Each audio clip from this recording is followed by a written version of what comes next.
It's not bullshit, okay? It's real common facts.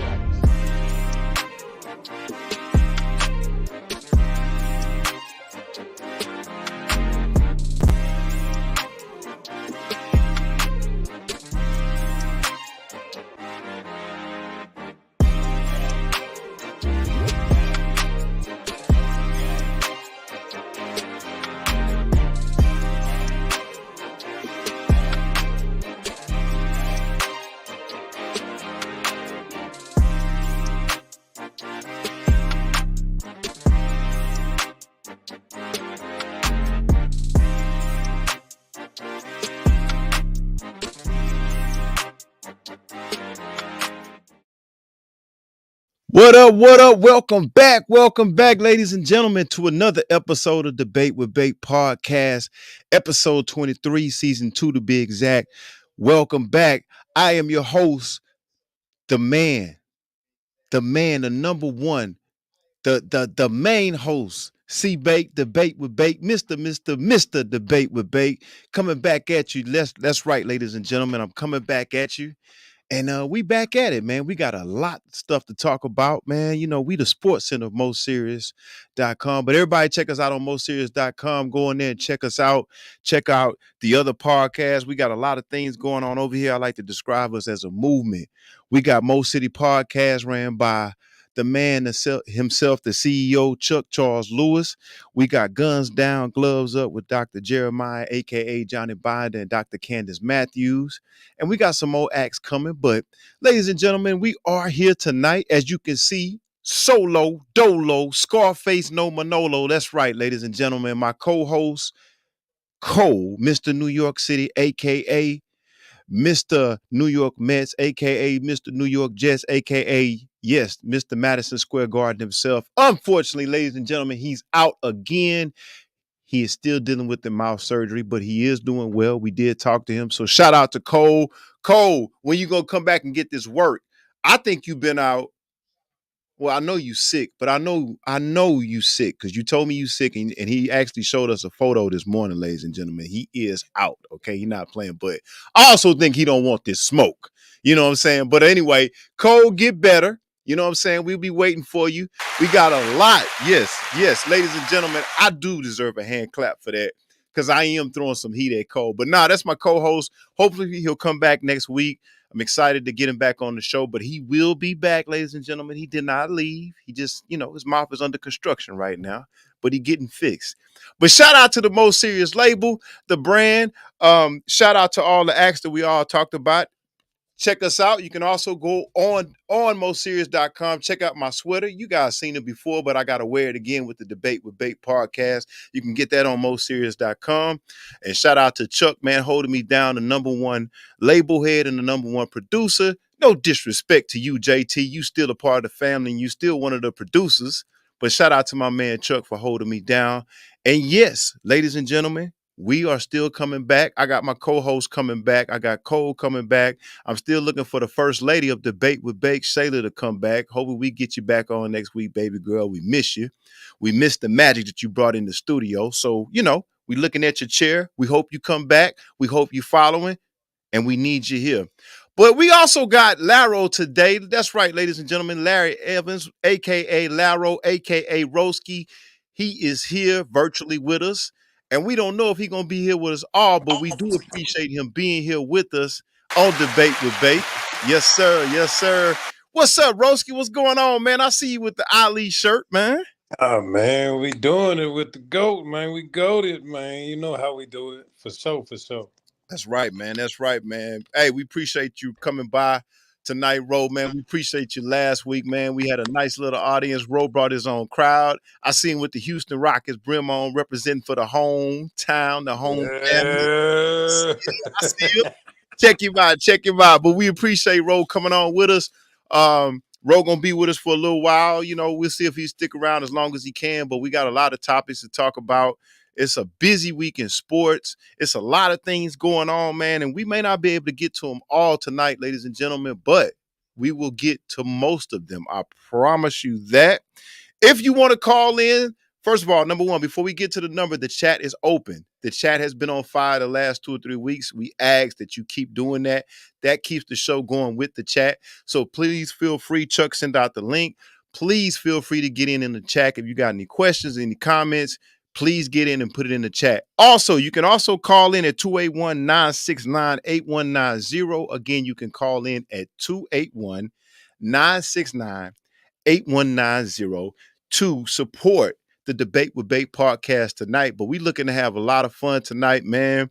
Like I said, shout out to my co-host, Cole, Larry Roski with us, and Shayla. We hope to get them back. We hope to have a full house next week, but if not, we're going to keep rolling. But we appreciate you coming on, Larry. But let's get into it, man. We got some topics that we want to discuss tonight. Some of it is news, but there's some other topics and debates that we'll get in on. But good, please, ladies and gentlemen, please get involved. Get in the chat. Call us again at 281-969-8190. Call into the Sports Center of MoSerious.com. All right, let's get it. Let's get it. Let's get into the NFL. There's a lot of things going on. The draft is coming up. But previous to the draft, we do have some news, ladies and gentlemen, that we want to talk about it and maybe even debate tonight, depending on how y'all feel, depending on how Ro feel. But the first topic at hand, which I thought was very, very, very surprising to me, and had some time to think about it, but let's talk about it. The Chicago Bears are trading quarterback Justin Fields to the Pittsburgh Steelers for a 2025 6th-round pick that goes to a 4th-round pick. Now, this is very, very surprising to me. Well, let me rewind that back.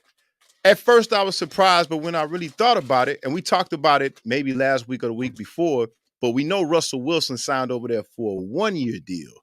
And I spun it on this show like maybe the Steelers are trying to see what Russell has left in the gas tank. I still kind of believe that, but now it makes more sense in a sense that now that they're signing Justin Fields, which means to me, I don't know how you feel about this, Laro. I don't know how you feel about it, ladies and gentlemen, but it makes sense that 1 year for Russell, maybe for Russell to come in and show if he has anything left in the tank, or 1 year for Russell to maybe help out to transition Justin Fields into their starting spot. It's starting to make sense now why they did the 1-year deal with Russell Wilson. But let's get into it. Ro, what you think about this? What you thought about this? First of all, let me put you on the spot here. Did you anticipate this move happening? Did you anticipate Fields going to the Pittsburgh Steelers?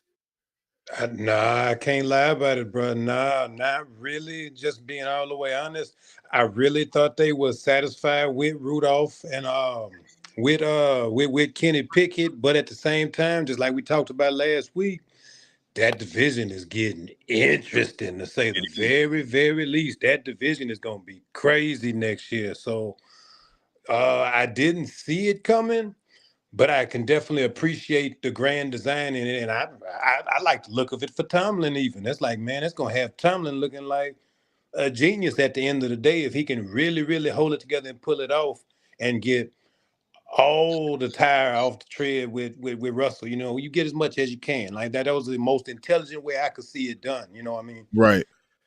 I mean, Chicago, I can't really say I agree with the move in Chicago. Like, everybody want to see what Caleb look like, and that's an interesting way to go and load up the wagon with it. But yeah, man, I think it's genius because I mean they both playing nice, so it's like the competition is that period because Fields don't want to sit for nobody. He been the guy, you know what I'm saying already. So, and Russell has been the guy, although he's got a lot to prove too if he wants to stick around because he's really right. been exposed as far as the Denver outing went. So I mean nobody wants to be that scapegoat, but hey, football, baby. Right. Well, here's the thing. You made a good point, and I want to just add on to what you're saying.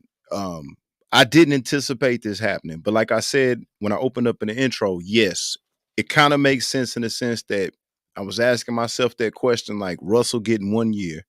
Okay, and then I'm saying to myself, okay, if Russ gets 1 year, where do they go from there? Because Pickett and the other quarterbacks, Rudolph or Randolph. I think it's Randolph or Rudolph. You said Rudolph. I thought you was being funny, but Is he Randolph? Is he Randolph? I I think think it's it's Zach Randolph. Randolph. I could be. You know what I'm saying? We don't care about that Zebo? over here. Wait a minute. Nah, that's Zebo. Oh, Oh, that's Zebo. Is it Yeah, Zach that's Randolph? Zebo, dog. So it is yeah. Rudolph, right? All right, no Rudolph. disrespect to Zebo, man. Mason Rudolph. Mason Rudolph. Mason Rudolph. That's who it is. I thought it was Randolph, but you're right. Memphis Grizzlies. On the host right there. Nah, I'm just playing. I knew it was Rudolph. I was just clowning, but no, I didn't. But anyway, like I said, so Rudolph, yeah, Mason Rudolph. So we know, we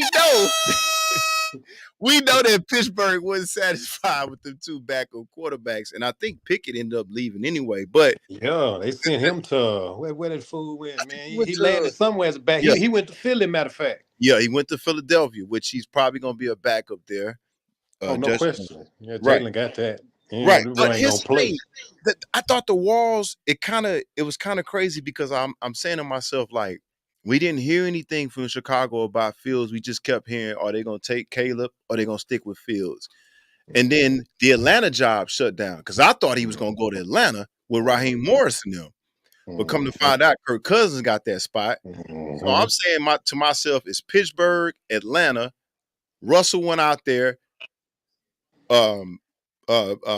My guy I just said from Minnesota went out there. So Kirk, yeah. Atlanta just went out there. Kirk Cousins just went out there. So I'm like, okay, is Chicago gonna stick with Fields? And I'm like, would they bench him for all these years? He kind of underachieved, which I don't think was fully his fault. But it's like, are they gonna give it another run? And I was like, are they gonna pass up Caleb Williams?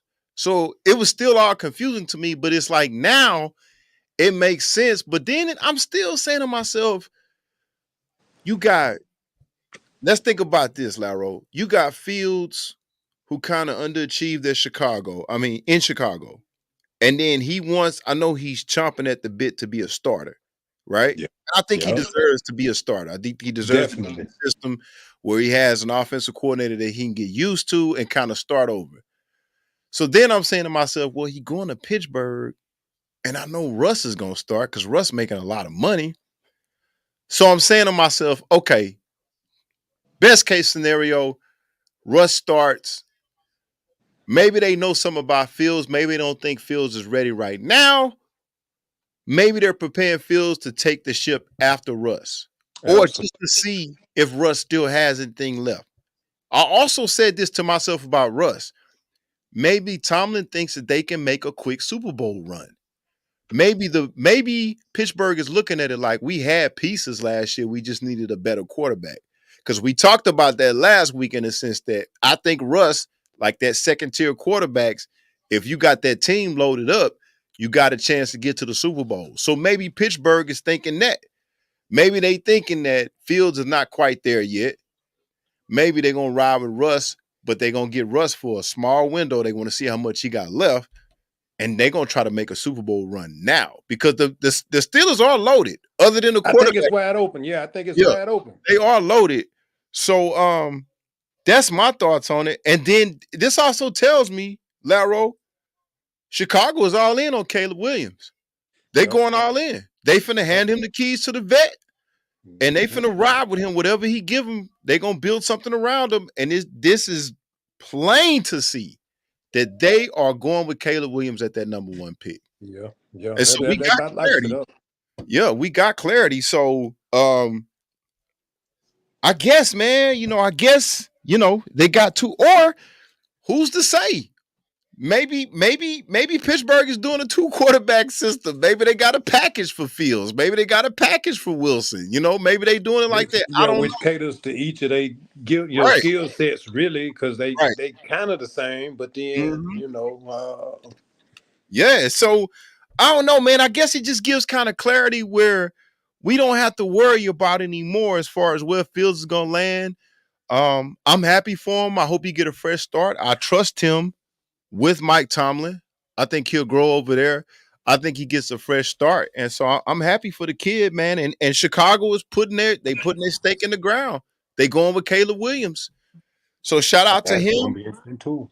Yeah, that's gonna be interesting. We got to see what Chicago's gonna put around him.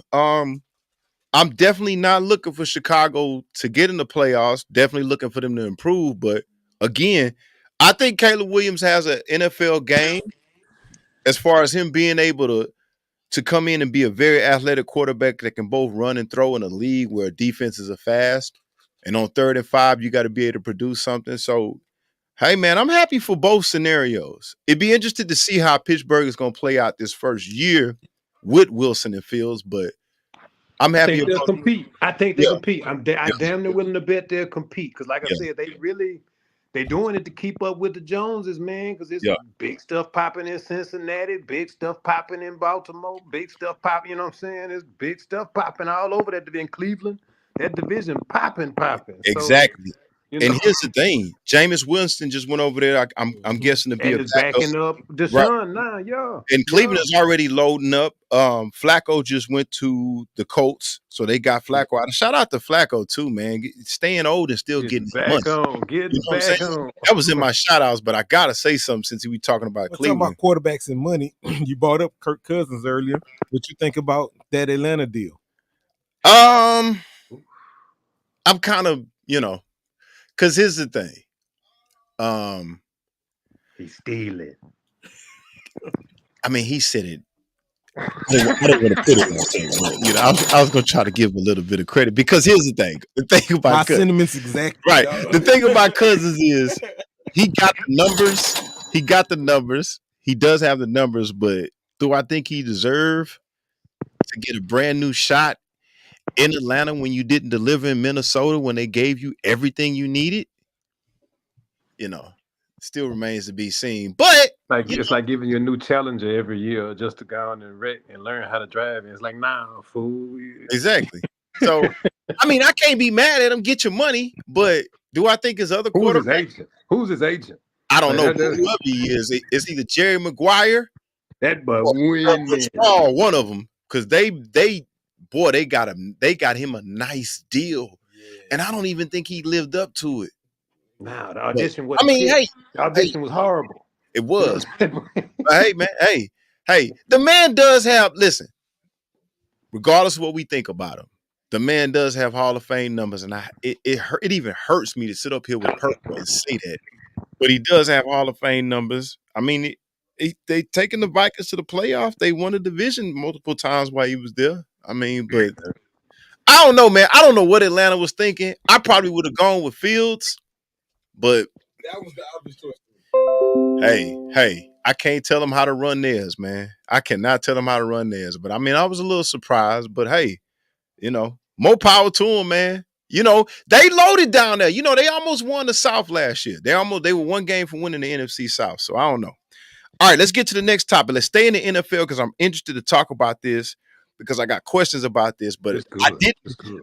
I didn't want to see this happen. But this is one of my favorite players of all time in the NFL, and I don't have that many. But Los Angeles Rams defensive lineman Aaron Donald retires after 10 seasons. And now let's take a look at his resume, Laro. We can all agree that he's a Hall of Famer, right? I don't think anybody has any questions about that. But let's just go down his resume just for people who might doubt. He's a Super Bowl champion.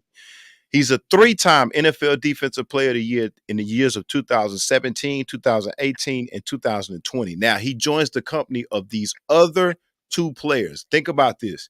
The only players to win 3 Defensive Players of the Year awards in the NFL, my man, arguably the GOAT, Lawrence Taylor, Justin James Watt from our very own Houston Texans, not the Arizona Cardinals, Justin James, okay?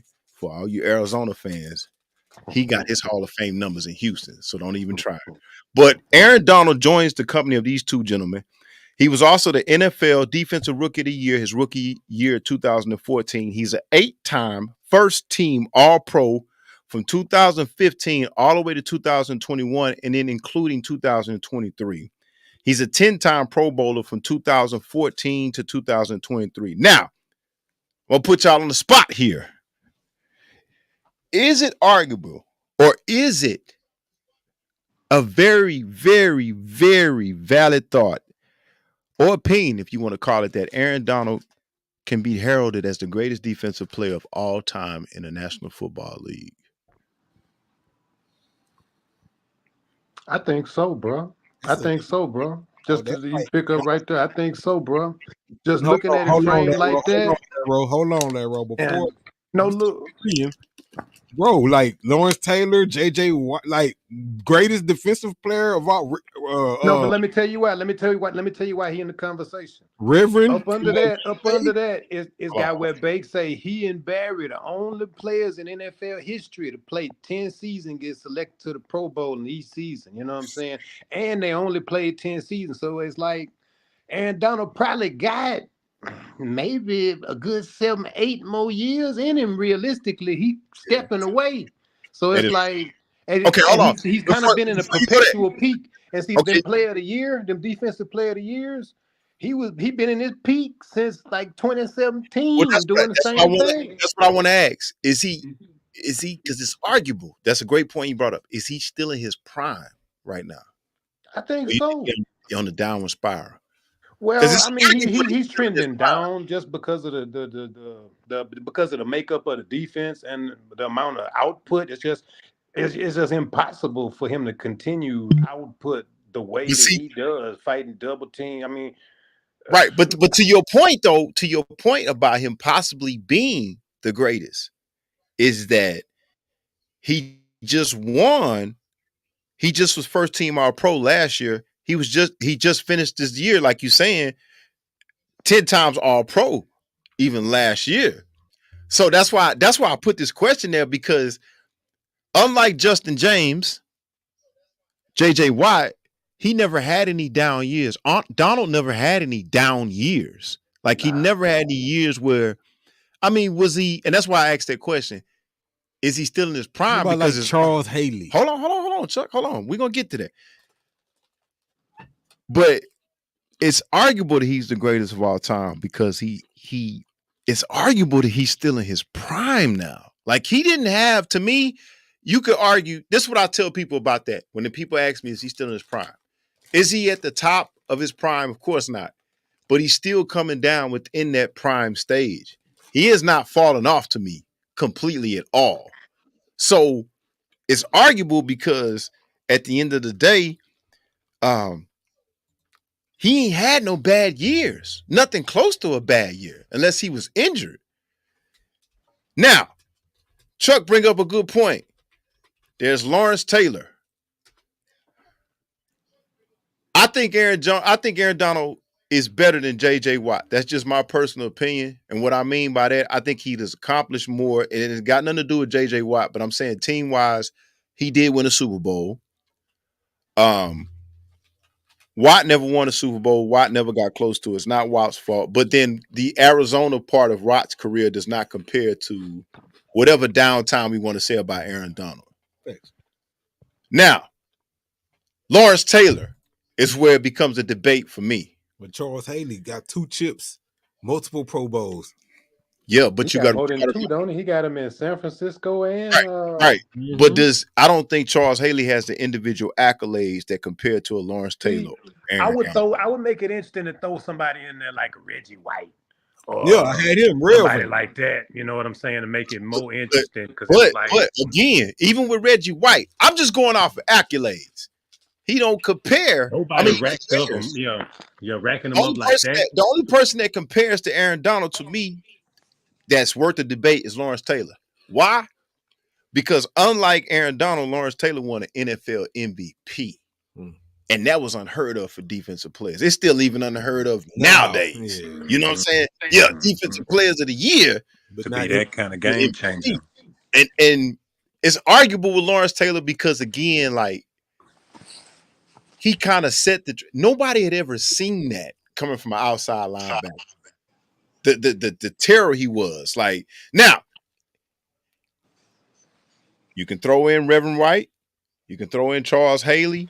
I still don't think individual wise they compare to Aaron Donald and Lawrence Taylor, but they are comparable. They are comparable because we'll talk about impact too. Mm-hmm. No, look, and the fact that he did it like a stunt, like we keep saying, he did it in his he's arguably still close to peak form, if not, you know what I'm saying, anything. And the only boys that do that, like you say on the paper, is like Barry Sanders. You know what I'm saying? He bowed out after 10 like that. Um, who the other guy? Jim Brown. You know what I'm saying? Only a first ballot Hall of Famer can even But let's talk behave like that and even be considered. right, but let's talk Like, about what Chuck talking about, because Chuck still bring up a good point that's debatable. All right, let me start with Donald versus Taylor.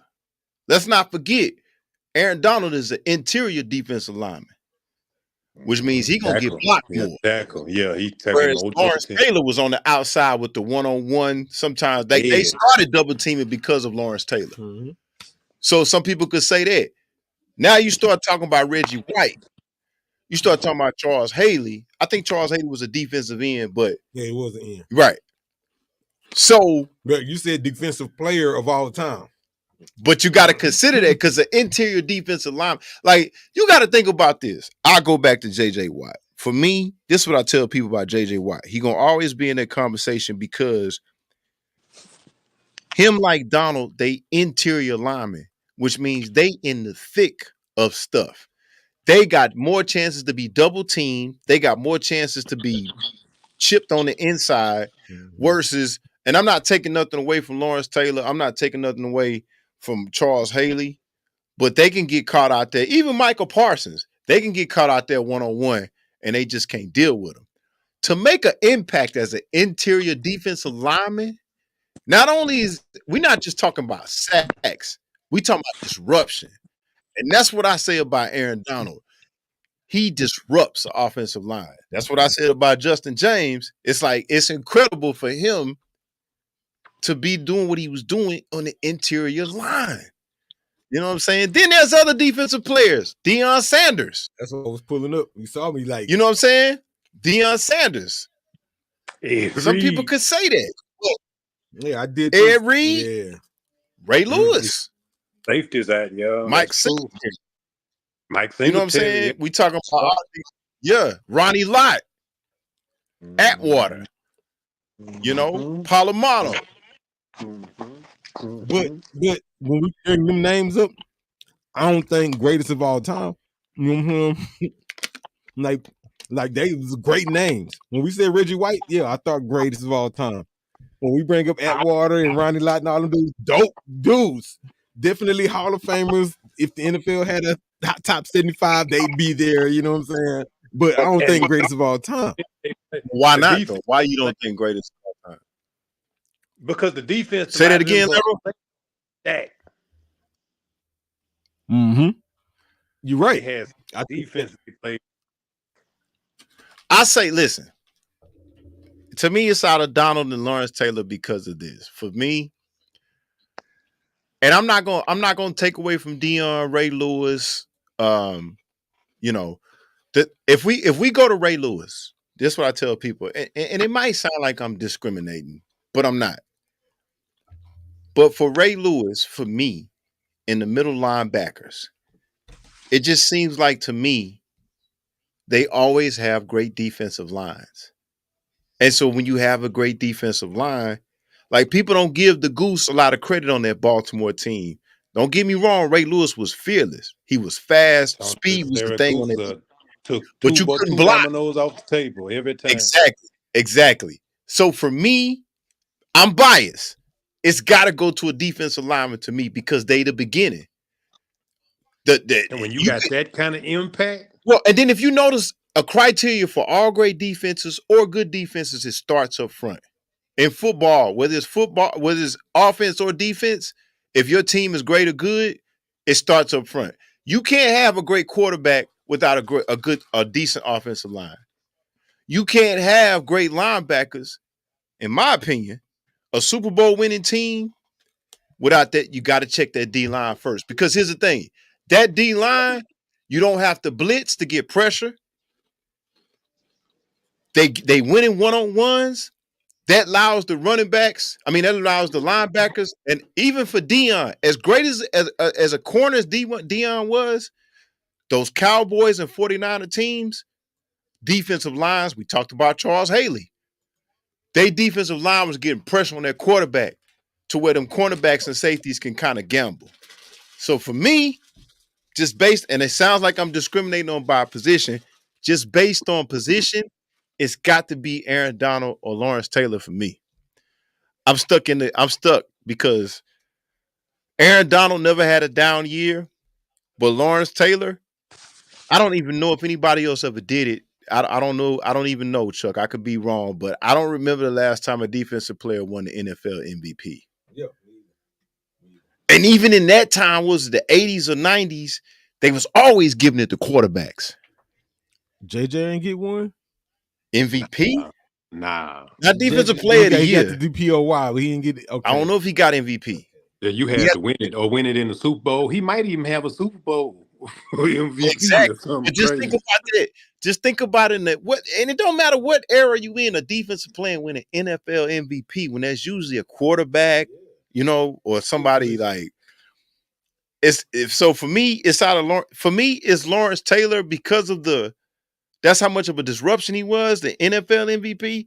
But for me, the totality of body of work, I say Aaron Donald, man. Yeah. I say Aaron Donald. Aaron Donald never had a down year to me. Never had it, and that's hard to do as an interior defensive lineman. But I don't know, man. We got to see He because kept that defense respectable by himself. by Like himself, before and after Jalen Ramsey, all exactly. that has just been him. That's why I can respect him by or not. Right. Like, And some people don't realize sometimes it used to take 3 people to block Aaron Donald in the inside of the defensive, the interior defensive line where most of the traffic is for the offensive line. So you're I talking don't know, about man. 700 pounds of dude on you. Exactly.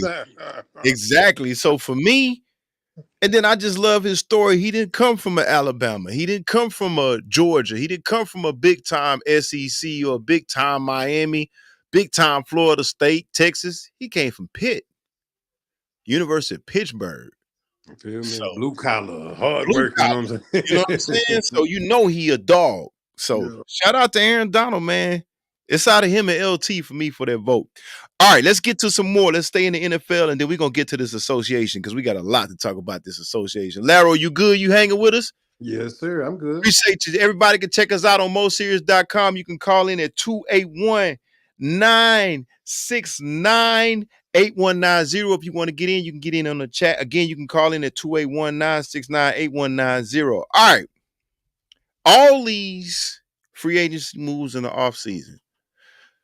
The biggest stories is who's going here, who's going where. Also, there's been a lot of talk about the Super Bowl. Kansas City Chiefs. Is Mahomes can be considered one of the greatest of all time? Well, the Ravens just made this big time trade, or big time acquisition rather, for Derrick Henry. So I want to know, since we're talking about the AFC, let's talk about the Chiefs and the Ravens. Now, I want to get y'all opinion. I want to get the chat opinion. And if you want to call in again, you can call in at 969. Once again, 281-969-8190. But my question to the audience is this. Which LT? Okay, Cole. It's about time. And we know Cole gonna pick the dude from New York City. Get out of here, man.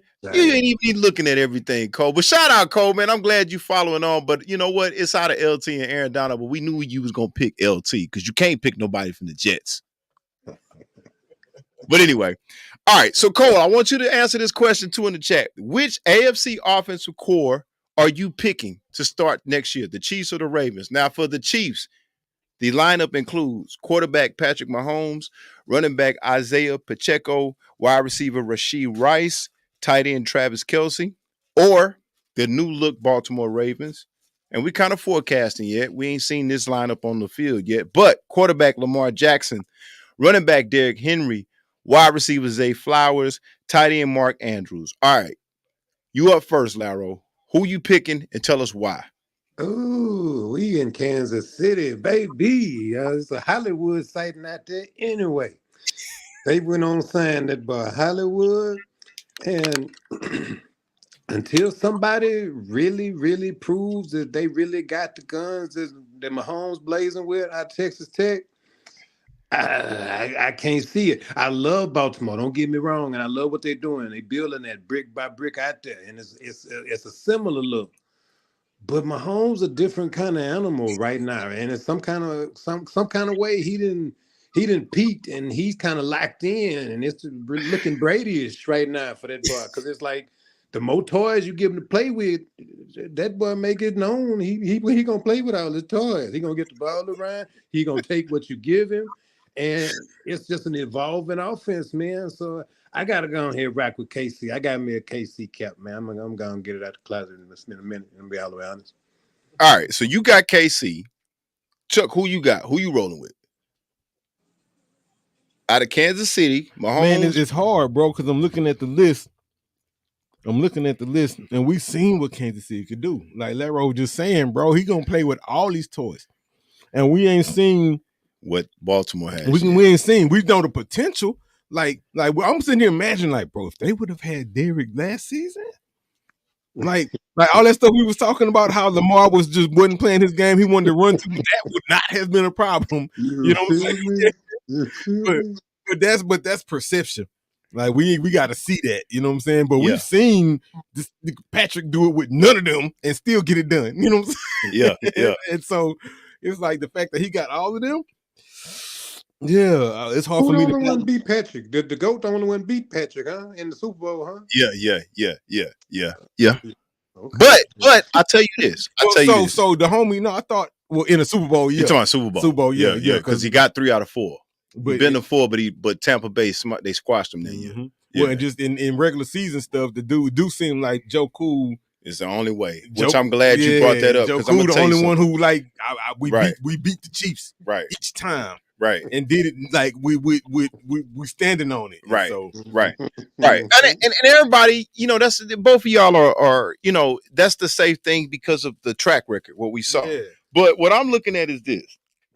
When I put this together, I'm like, okay, let's just do a what if scenario. All right. And what I'm saying is Chuck brought up a good point.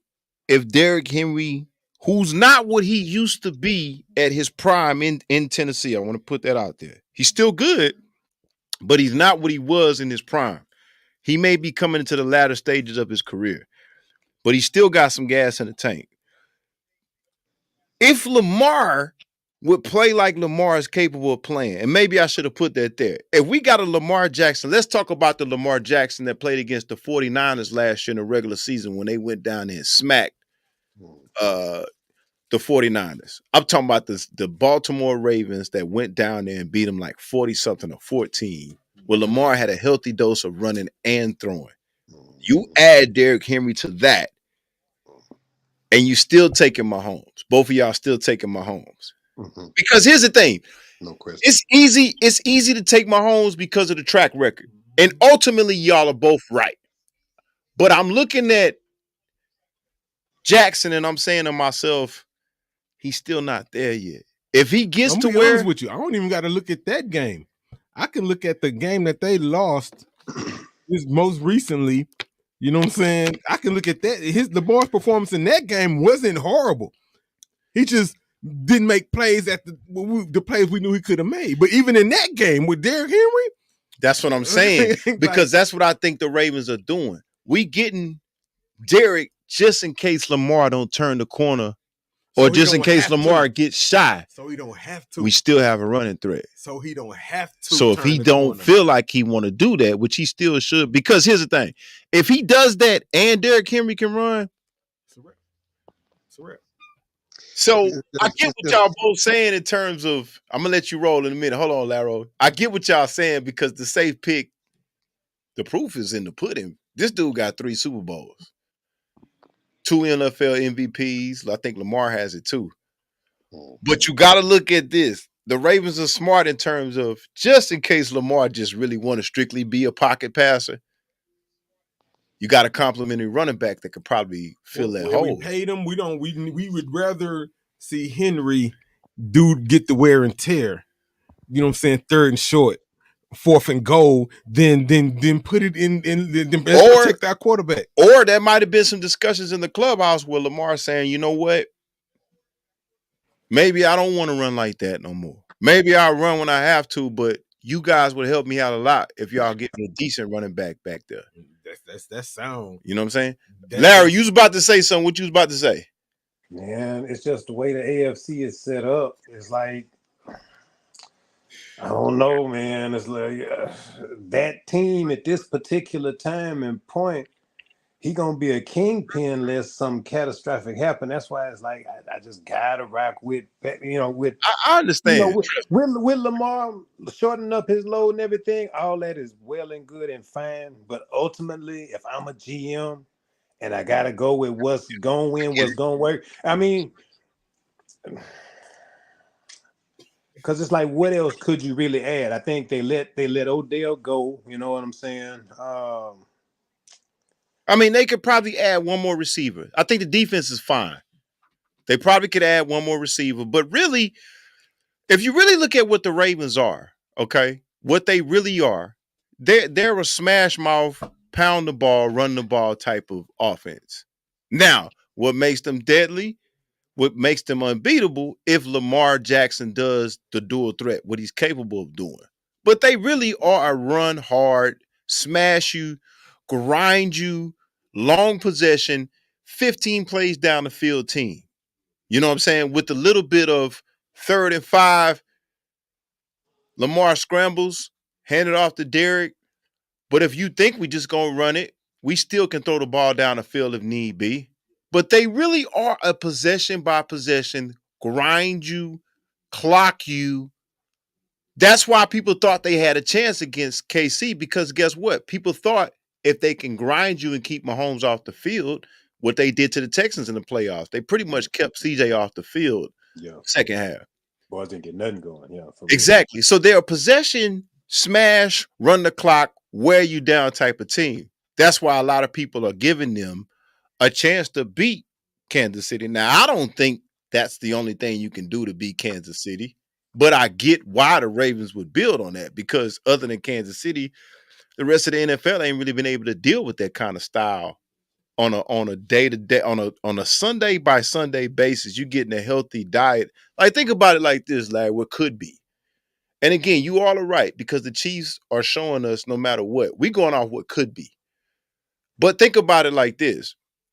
Nobody was able to really contend with that all year long, consistently pound you, because most of the NFL is going to a quick pass, quick, explosive receivers type of offense. Well, but think about it like this: they could run an offense something like they used to run in Houston with Deshaun, with kind of with them RPO, them run Right, pass options, type of thing like that. And he could right, look a lot like them old, well, like not quite as explosive as like a Vic and Warwick Dunn, TJ Dunn, what I'm saying, them old Madden team game, what I'm right. saying, but. You could get some packages together where the defense is gonna have their hands full for Exactly. sure, like you said. With And so that's what I think they banking on is, I mean, at the end of the day, I give the Ravens credit for this. It's that we're behind Lamar. We've shown Lamar that we're behind him. But for whatever reason, and this showed up in the AFC Championship versus Kansas City. For whatever reason, when it was time for him to, okay, Lamar, just be you, just take off and run. For whatever reason, he didn't do that. Maybe he didn't feel comfortable. He could have been hurt. We don't know. But they look into like, okay, we'll give you another extra option to run. We're not going to give you something that's going to completely take over your running responsibilities or whatever you want to call it, but we're going to give you another outlet just in case you just don't feel like running. But if Lamar Jackson can make the transition that we think he can make, this does nothing but make them just that much better. I mean, say what you want. Yeah, nobody's comparing to Travis Kelce.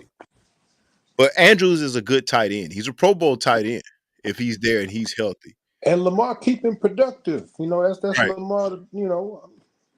I mean, at the end of the day, we saying what we saying about Lamar, but he was the NFL MVP this year. I mean, not a lot of people thought that was a bad decision by the NFL. You know what I'm saying? Everybody pretty much, he had most of the votes for MVP. I mean, there was a couple of people. You can always put Mahomes in that conversation. But, I mean, hey, I'm with you all. I'm rocking with the Chiefs simply because I'm thinking this is this generation's GOAT in Mahomes. He's shown me enough. To me, I got him past Brady. I'm just talking about individual skills, um, because Brady can't run. Now, Brady is clutch, but he can't do more than Patrick Mahomes. But that's up in debate. Some people ain't gonna like that. Some people ain't gonna say that. But I'm just going off based on what my eyes say. But anyway, we'll see. We'll see. All right, let's get to the association, Laro. What's up? Okay, let's cut to a commercial break and then we'll come back and we'll get to the association.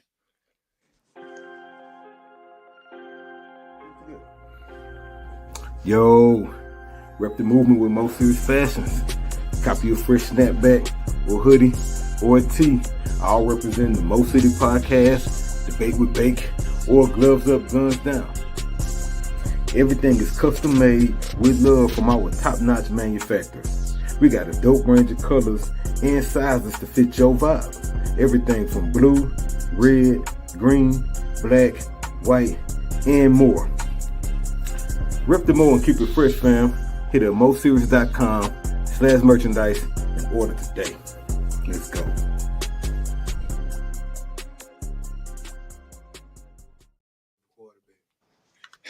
Shout out to the ads. Go pick up your gear, just like my hoodie I got on here, Debate with Bait Podcast. Laro, we're going to have to tighten you up. I'm going to get your size. But you all can go on moseries.com and pick up this merch. And you can rock with us, man. It's very, very comfortable. You know, I'm not really a hoodie person, but I ain't going to lie, man. Chuck put me down. This is a double X, and it don't make me feel like I got something on that's too tight, but I lost a couple of pounds. So it fits me good. You know what I'm saying? Go on the website, get you something. Laro, I'm gonna tie you up with a hat. I know you a hat man, Laro. You came in here last week looking like Shannon Sharp with the bucket. So we're gonna tighten you up, you know what I'm saying? But we're gonna tighten you up, Laro. We're gonna get your size. But check all that merch. You can get all that merch, hats. Yeah. Mo City, there you go. You can get merch for Mo City Podcast, Debate with Bake. We got a couple of shirts. I see my producer, he got on one that say Mo City, Texas. Go on there and check us out on moseries.com. We got a lot of good looking clothing. Got clothing for the females too, as well as kids. So go on there and check us out. And yeah, Chuck, let's get a look at that hoodie, man. That Mo City, Texas. There we go. There we go. So go check us out on moseries.com. Get your size, get everything. We got everything on there. We got stuff for females, we got stuff for kids. So go on there and check us out. Support us, and you won't be disappointed by the merch. All right, let's get into it. I've been waiting to get into this all week. The NBA, which is in season, and I want your opinion. I want the chat opinion. Of course, I want Larry's opinion. Chuck, you can get in on this too. If you want to call in again, you can call in at 281-969-8190. If you're a true NBA head, this next topic, you should have an opinion on, and you should stand on it, because you could go either way on this opinion, how you feel about it. But in your opinion, ladies and gentlemen, is DeMar DeRozan, who's still currently playing, so he wouldn't be eligible for the Hall of Fame right now, but is DeMar DeRozan, has he done enough to be a Hall of Famer? Now, let's talk about some numbers and things that could maybe sway you or persuade you to voting for him to be in the Hall of Fame. Now, currently right now, and this was as of Saturday, so this might be changed as far as his points, but he's currently got 23,180 points, which is number 3 all-time scoring leader. He just passed Adrian Dantley, I believe. But he has now passed the following. I'm going to read some stats just to kind of add to his case for being a Hall of Famer. I think he should be a Hall of Famer when he finally hangs the shoes up. But these are the players that he's passed. Adrian Dantley at 23,177. Now, I've got a star next to that person. That star means that this person has already been voted into the Hall of Fame. So Adrian Dantley at 23,177 points, who's in the Hall of Fame. DeRozan has passed him. Dwayne Wade, Hall of Famer, 23,165 points. He passed him. Elgin Baylor, 23,149 points. DeRozan has passed him. Clyde Drexler, Clyde the Glide, 22,195 points. Next after that, and the only person on this list that's not in the Hall of Fame, but will be in the Hall of Fame, is Chris Paul at 22,135 points. Gary Payton, 21,813 points. Larry Bird, 21,791 points. Hal Greer, 21,586 points. Walt Bellamy, 20,941 points. Paul Gasol, 20,894 points, and Bob Pettit, 20,880 points. Now, the only people on this list who are not in the Hall of Fame is one person, Chris Paul, which he will be in there one day. But DeRozan has more points than all of these players I just named. Should he be in the Hall of Fame? What you think, Larry? If he was to retire today, Does Adrian Dantley have a chip? I don't think so. I don't think he was a part of that first Detroit team when they won it. I think he was there. I think they traded him for Mark Aguirre got yeah. Well, in lieu of that, maybe, because I was gonna say outside of that, everybody else, what jumps off the page at me is Chris Paul, the only one ain't got no chip, and it really stands to really go at this point. And I was gonna say maybe not a first ballot Hall of Famer. Maybe like you make him wait 2 or 3 times to go up, and then you're gonna get him in there. Because it's like, I'm not knocking him. I love DeMar DeRozan. Shout out to DeRozan. You know what I'm saying? Real talk. Okay, so what? All right, why would you not? Why would he not be a first ballot? What will you think keeps him out of being a Hall of Fame? Name recognition. Well, recognition, accomplishment. He don't even just have a deep playoff run in him, seem like, you know what I'm saying? He toiled away down there in Toronto all them years, you know what I'm saying? But that was LeBron's peak years. But look, and then he got out, and then was it San Antonio? Toronto might have won after he left, you know what I'm saying? It's like, I'm not knocking him at all. He's a great player. He does a lot even for mental health awareness and stuff that don't even show up on the court, you know what I'm saying? So it's like he an all-star citizen type individual. Don't get me wrong at all, but it's like, I mean, you a great mid-range player, which is a lost art, you know what I'm saying, out there to begin with, which I can appreciate for sure. And you got some dazzling finishes and athleticism even, but it's just, it don't blow me away. You've been doing this shit like in anonymity, you know what I'm saying? You kind of needed to click up and join Bron or somebody you could win with at another point. Because, I mean. So you saying lack of resume and accomplishments is why? Because if he had that chip, he'd be a shoo-in. He'd be a shoo-in with a chip. Okay. Or a deep playoff run, a memorable deep playoff run. You know what I'm saying? He got a couple overtime games where it was like, all right, you the dude. But, Drew League performance. It's like, say, man, I need a little more. I need a little more. You paid. We doing business with you. You can hoop. You know what I'm saying? But at some point, the rubber got to meet the road, and either you or your agent got to get something done for you, buddy. Because I mean, so no Hall of Fame with these kind of numbers. So you saying right off the bat. So you know what you're saying? Then you saying that for you. And again, it's not the NBA Hall of Fame; it's the Basketball Hall of Fame. So you saying for you, points alone can't get you in the Hall of Fame. Okay, so this is Basketball Hall of Fame. That's why I was like, nope, not yet, because he ain't done enough. But I was looking at his what school he went to in college. USC, I think. Like, what was his college like? If it was similar to the NBA, well, I was good. He was mediocre then too. He was like mid-grade then too. I think he went to USC. He went somewhere like that. I think he went to USC. So what y'all saying is this? Ready. Hold on. So what y'all saying is? And I love what he do. Hold on. Hey. So what y'all saying? So get this straight now, because he's got more points than Dwayne Wade. He's got more points than Clyde Drexler. He's got more points than Larry Legend. And y'all saying them all titles. It doesn't matter. I'm just saying. I just want y'all to be clear. Hold on. Y'all, I'm gonna let y'all stick with what y'all roll with. I just want y'all to be clear. This man got more points than Larry Bird. And y'all don't think he should be in the Hall of Fame? He definitely deserves to be in the Hall of Fame.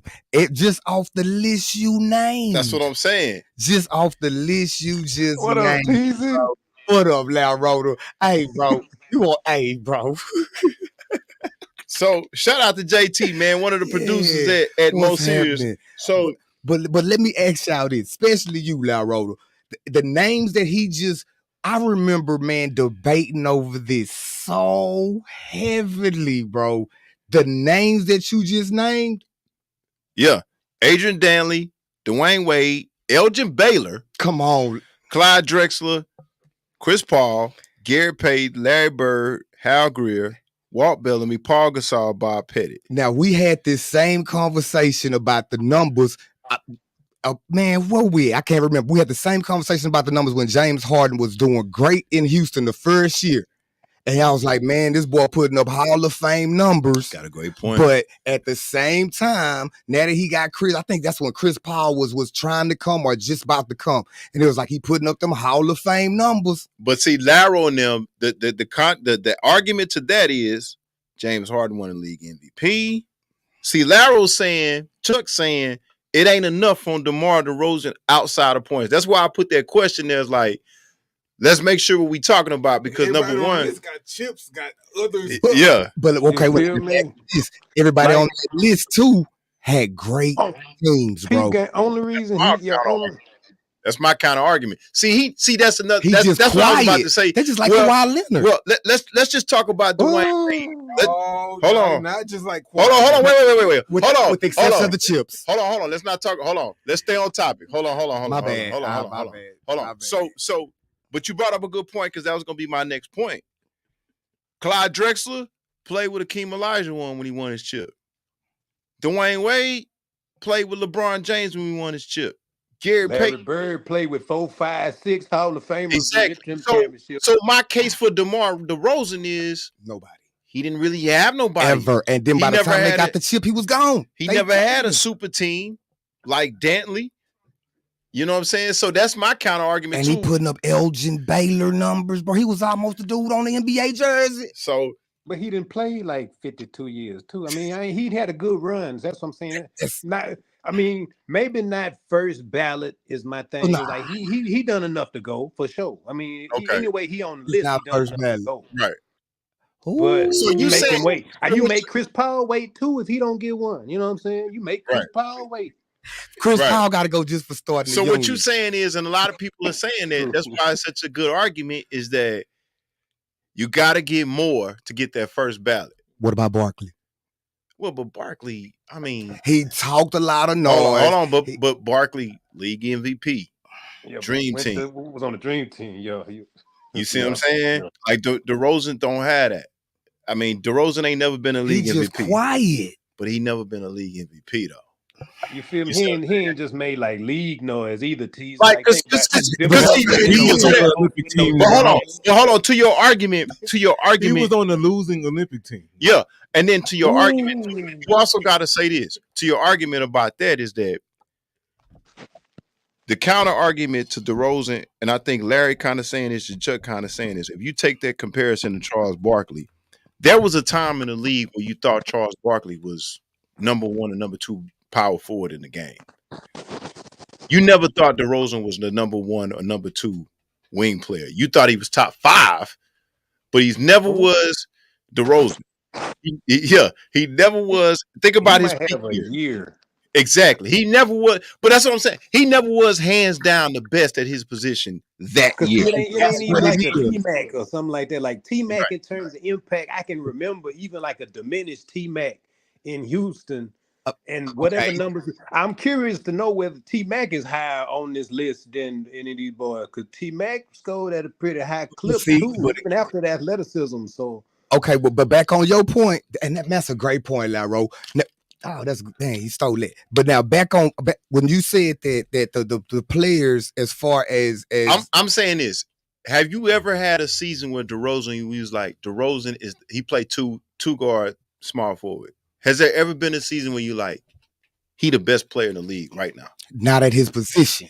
Period. And I'd be like, Donovan Mitchell might be the dude every other exactly. Week, that's like that. And that's the counter argument. Had a good run like that. Like if we go down this list, let's just take Wade.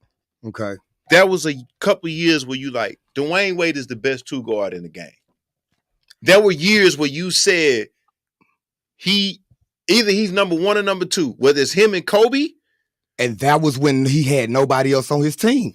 I'm just saying the counter argument to people saying, like what Larry's saying, what Chuck's saying, the counter argument to him being first ballot is one of the things they could say is he never was the best player or top 2 players at his position in the year. I agree with that. You see what I'm saying? But Like, what about the fact that the whack behind team that he was playing no, you're with, right. You're they right. didn't get no promo, listen, no marketing. listen. We never saw them. I'm with you. I think he should get in easily.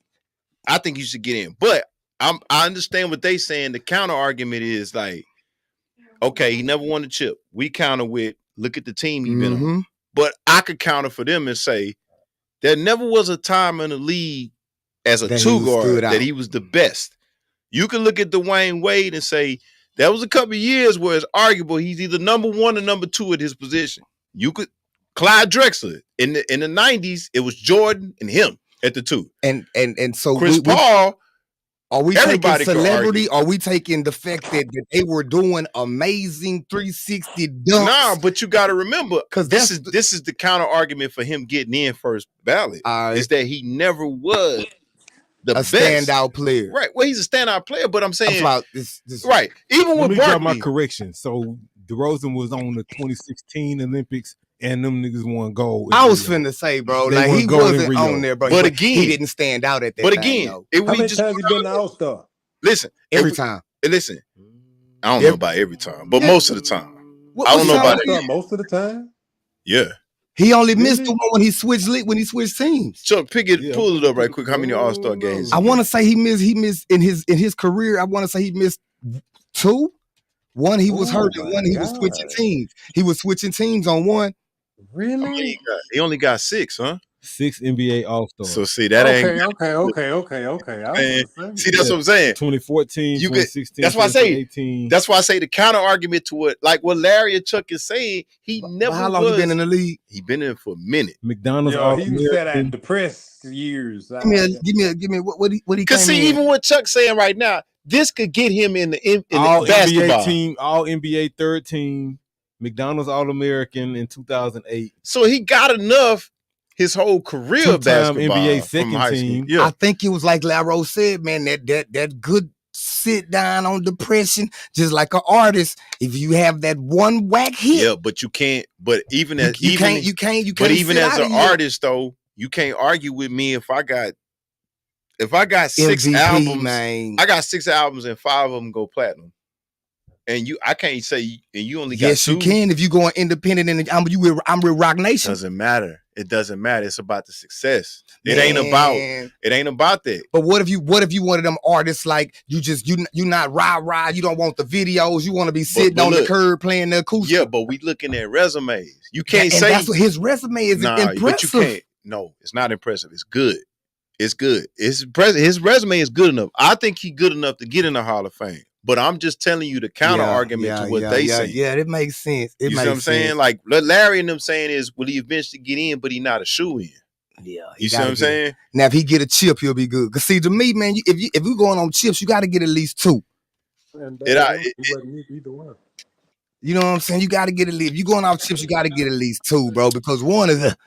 Yeah, but again, like I said, it's arguable that he was never the top player at his position. And that's why I got to give you that. I think he get it. I think he should be in. But I could understand they pointed him not being in. And that's the worst part about it. When he said, man, maybe half the year push him down a few years and make him wait a little while. I get it. Yeah. I get it. All right, let's get to another topic. All right. Right now. Who pick out of the 3? We got 3 choices here. Who had the highest peaks in the NBA? And what I mean by the highest peaks of the NBA is whose primes were the highest. All right, I'm gonna give y'all 3 choices. Choice A, Tim Duncan's prime, Kevin Durant prime, Shaq prime. Choice B, Kobe Bryant's prime, Hakeem Olajuwon prime, and Giannis prime. Choice C, Jokic prime, which he still might be in. Steph, Magic Johnson. Who had the highest primes? And that means when they were playing their best basketball, who was the best out of Tim Duncan, Kevin Durant, Shaq? That's all on one choice. Second choice is Kobe Bryant, Hakeem Olajuwon, Giannis. And then the third choice is Jokic, who still remains to be We don't know if he's in and out of his prime right now, but we'll just say for right now, Jokic, Steph in his prime, and then Magic in his prime. Who do you think has the highest primes out of these two? I'll go first. I'm gonna roll with.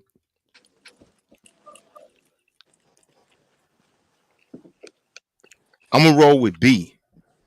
I'm gonna roll with Kobe Bryant, Hakeem Olajuwon, and Giannis. And the reason why I'm gonna give you my reason why I go with B.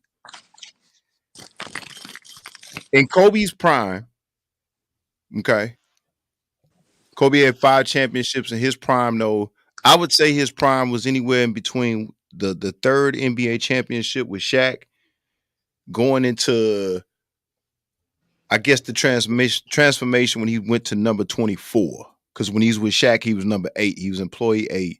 I think his prime years was probably the tail end of that third season with Shaq, maybe even the second season with Shaq, in the midst of that three-peat,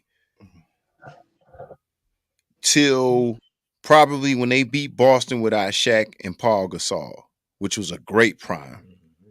I say Olajuwon's prime is in there too, because for me, Olajuwon, him and Giannis, to me, other than Jordan winning the NBA MVP and Defensive Player of the Year in the same year, it don't get no better. But that I'm biased because I love the NBA MVP and I love the Defensive Player of the Years.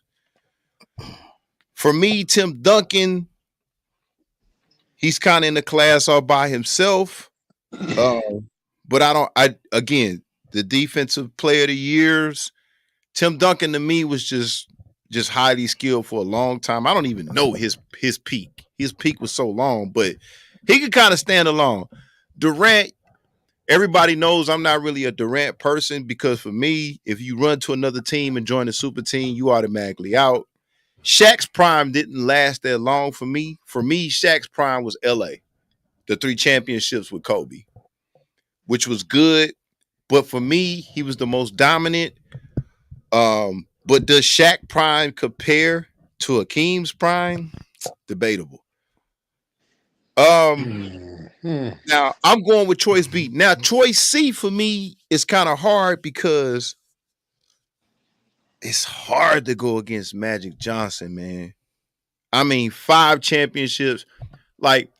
Yeah, Magic was rookie prime, really. You know what I'm saying? Well, and then you got to think about Magic. Magic for me represents an era. Like for me, the 90s was Jordan. Magic was the 80s. Like the Lakers won so much, and it was so much on Magic back. Like people got to remember, and people get mad at me. Speaking of Magic, like Magic should be in the GOAT talk because unlike Michael Jordan, Magic Johnson won a high school state championship. He won a college championship and came to the NBA at 19. Yeah. As soon as he got to the Lakers, he don't know nothing about feeling. Exactly. And then you got to, that's why I tell people all the time about life. Well, and you got to look at it like this. Like Magic Johnson was always ahead of everybody. Like Jordan developed and then got to the top and never fell off. Like Jordan was good, but Jordan got cut in high school. That's a good point. You know what I'm saying? So Magic, people got to remember that. And that's another topic. But Magic got to be considered in the GOAT talk. You know what I'm saying? It's just because Jordan did so much and Jordan held down a decade. But people got to remember in that last dance who Jordan was trying to dethrone. Yeah, he had to go through the Pistons, but he was aiming for Magic because Magic represents an era in basketball. He said that, man. And so Magic kind of stands alone for me. The 3 toughest ones, the 3 tightest primes to me. And when I say tight, I mean they had a hold on the NBA as far as what they were doing. I'm talking about influence, skills, accolades. For me, is Kobe, Hakeem, and Giannis. Now, Giannis probably has the weakest, and we don't know. Giannis could be coming out his prime. But see, the thing about Giannis, for me, is the way Giannis played. So fucking hard, man. Yeah, and then Giannis, he worked hard. And then the thing about it is Giannis, for me, it's big for me. I'm biased. Everybody has everything that they look forward to. When you win an NBA MVP, a championship, and a defensive player in 1 year, it's like Jordan's 87-88 season when he, as a 2-guard, Defensive Player of the Year and MVP. He dominated. Both You ends. cover Yeah. every You feel me? aspect. You know I what I'm think saying? your choice B in my comment was in a 3-on-3 game. Yeah, like against choices A He is and killing C. it. I don't know about killing it. Yeah, yes, sir. I don't know about killing it, fam. But they winning. Yeah. I don't know about killing it. And then you I got to think they remember killing about it. C, not to interrupt. We don't know. Jokic ain't done yet. That's why they killing it. You know what I'm saying? See, we don't know what Jokic is going to be. Well, 'Cause Jokic and Steph are arguably still priming, so to speak, in And terms of then, output. hold on. I'm going to let Larry go and I'm going to let y'all go too. But also remember this, because I looked at this. What was the best time in the NBA? What was the toughest era? What was the most? I look at Kobe, Hakeem, and Giannis, that transition in there. I mean, they all kind of fall in there. But for me, the transcending, I got to go with B. Yes. Larry, what you think? And then we let Come Jason on, get yeah. in. Yeah. It's like I was thinking the same for the simple fact that all three seem to kind of start their prime and stay there on B. You know what I'm saying? It's just, Yeah. I mean, Kobe got there. It's like they did. It's almost like the Michael blueprint. Once they got there and got a taste of the peak, you know, they just stayed there. You know, and then they unlocked they unlocked the secret, so to speak. So it's like I'm really rocking with B. The last thing you said made me consider C a little differently because it's like they all three have tricky peak, so to speak, like you said, because Joker is undeniably at his peak now and going to continue peaking for the foreseeable future. To be honest, he ain't done. You know, and like I said, neither is Steph. Steph is the best shooter of this generation. He's the best shooter I've ever seen. I've been watching a long time. And then Magic, I guess you could say, got cut down by the alphabet boys in his prime. You know what I'm saying? Because he was prime then. I mean, they were contending. Man, Jordan was winning, but you know, Come on, boy. I mean, Magic just got a tricky prime, and like you said, he underappreciated. Magic, undervalued asset. Magic won off the rip. You know what I'm saying? Shout out to HBO. Watch that winning time, that Lakers season if you don't One of believe the me. You know best what I'm series. saying? Yeah. Real tough. Yeah. What you got, JT? Man, I'm gonna go with. I was gonna go with A at first, and then when you broke down the way you broke it down as far as prime and the era that they like, man, Kobe, that three, they dominated. Right. Soon as they came into the league, Kobe just had to wait his turn. You see what I'm saying? But that wasn't even waiting his turn a little bit because every time he got in the game, he showed out. Right. Elijah Warren dominated as soon as he got in the game. Adonis the same way, but once they got comfortable, that's when they saw their prime. But it's like, man, they just added more repertoire. Right. So it's like when you said the era, and then when Laro brought out the point, man, it was so long and stretched out. Like I'm trying to think of when Kobe had that bad season. I don't remember it. Right. I'm trying to think of when Hakeem had a bad season, and it was really when he what. To be honest with you, now if we going 1-on-1, I want to talk about that with Hakeem. I'm glad you brought that up, and I'm gonna let you get it back. Now, it's kind of hard for Hakeem because people that will argue against Hakeem will say this. In terms of everything he did, and I'm not talking about just individual, accolades. I'm talking about the championships. He got 2. People say when Mike was out. People would argue though, Hakeem's prime was well short-lived compared to Tim Duncan's. Because Tim Duncan, if you going stretch for stretch, because and listen, as Houston fans, I take that. I just don't like Tim Duncan. As Houston fans is ugly, but you gotta remember when he was in Toronto wrapped up like Master Splinter, when he had all these tape on his hands and he had the 3 knee braces, that was bad. We like to forget that. But he did go to Toronto and he embarrassed us in Toronto. Now the Rockets should be ashamed. He played by 8 games. Listen, but the Rockets should be ashamed for letting him go out there. But you cannot deny that he looked like a mummy out there. He had no business. It's like when Patrick Ewing went to Orlando. It was like, what are we doing? Hey, bro, I have no recall of that. Yeah, because it was that bad. You see what I'm saying? You don't want to think about that. And shout out to Shaq. But Shaq in Cleveland. But no, Shaq even said, Hey, I was watching this on the Big Podcast. Shout out to the Big Podcast. Y'all check out. But he was like, bro, once I realized it was a struggle for me to get 8 Exactly. points, I knew that it was a wrap. Right. You know Now Roski laughing because Roski remember the Master Splinter years in Toronto. Yeah, he had no business being out there. Now Tim Duncan ain't never looked like that. Like that's the only thing about that. That's the only thing about us, bro. Like this, we don't respect our legends none. We kept them boys off, man. We sent Earl Campbell off. We sent Hakeem off. We sent Nolan Ryan off. We sent anybody off. You know what I'm saying? I don't know what in this game, making too good of a point. But listen, in this category, man, he out of line. Laro got to stop with the adverbs and adjectives, bro. He right. He right though. What? Earl Campbell had no business playing for the Saints, man. Golly, man. Y'all supposed to be staying on topic. Earl Campbell can't even read a sentence right now. You're right. Go ahead. Go back to the topic. We go back to the topic. Man, but the way you brought up my boy looking like Master Splinter in Toronto, man. It's the same way with what Laro said about Magic and the Alphabet Boy. But I'm saying though, I just made the argument. Some people will argue that Tim Duncan's reign was longer than Akeem.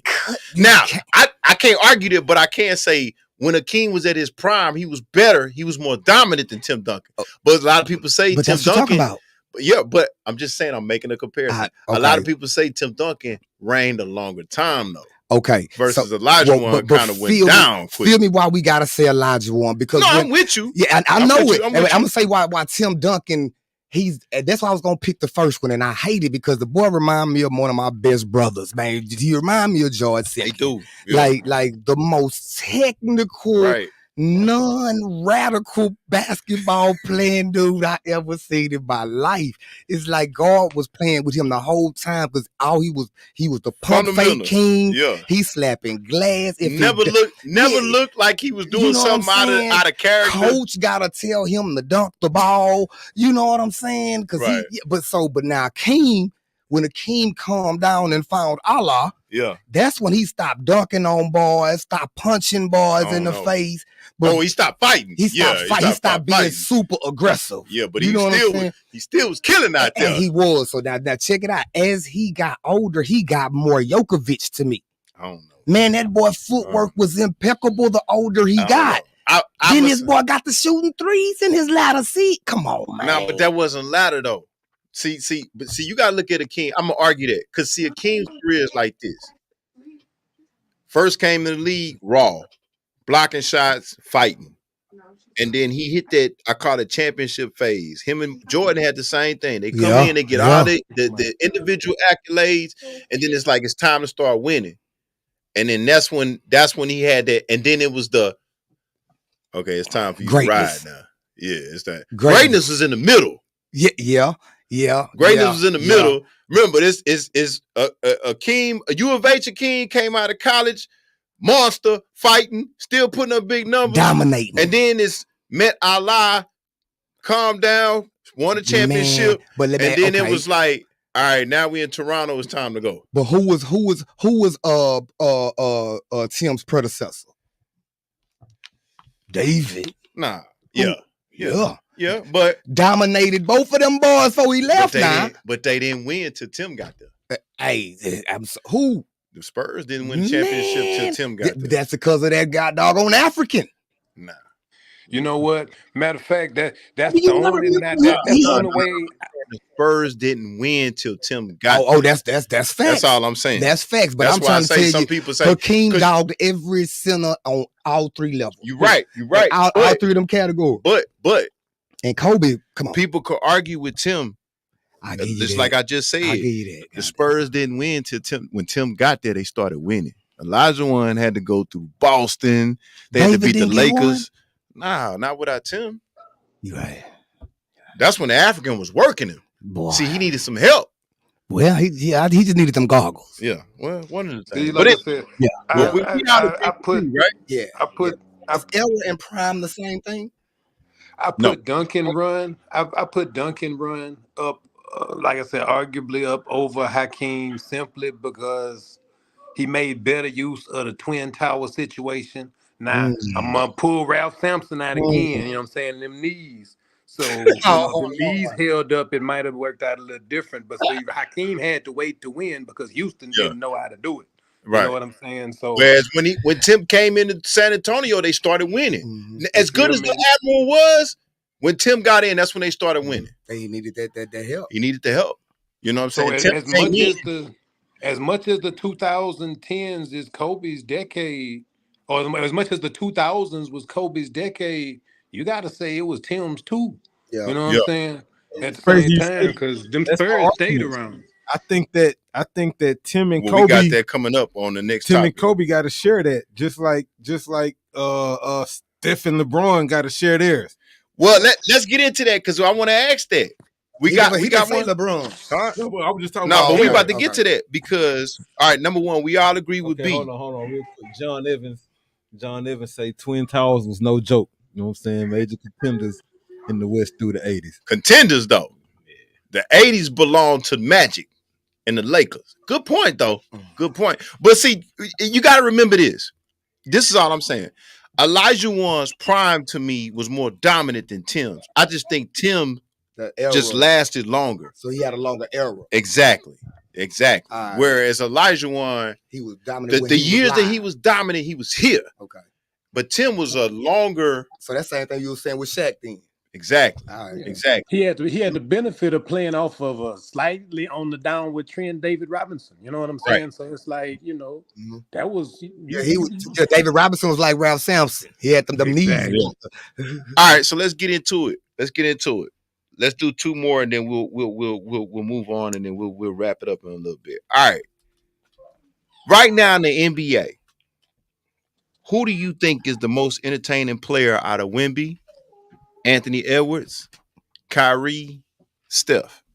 Before y'all answer, is this based off of yesterday's games? Period. Because yesterday's games, fam, did you see the left hook with Kyrie?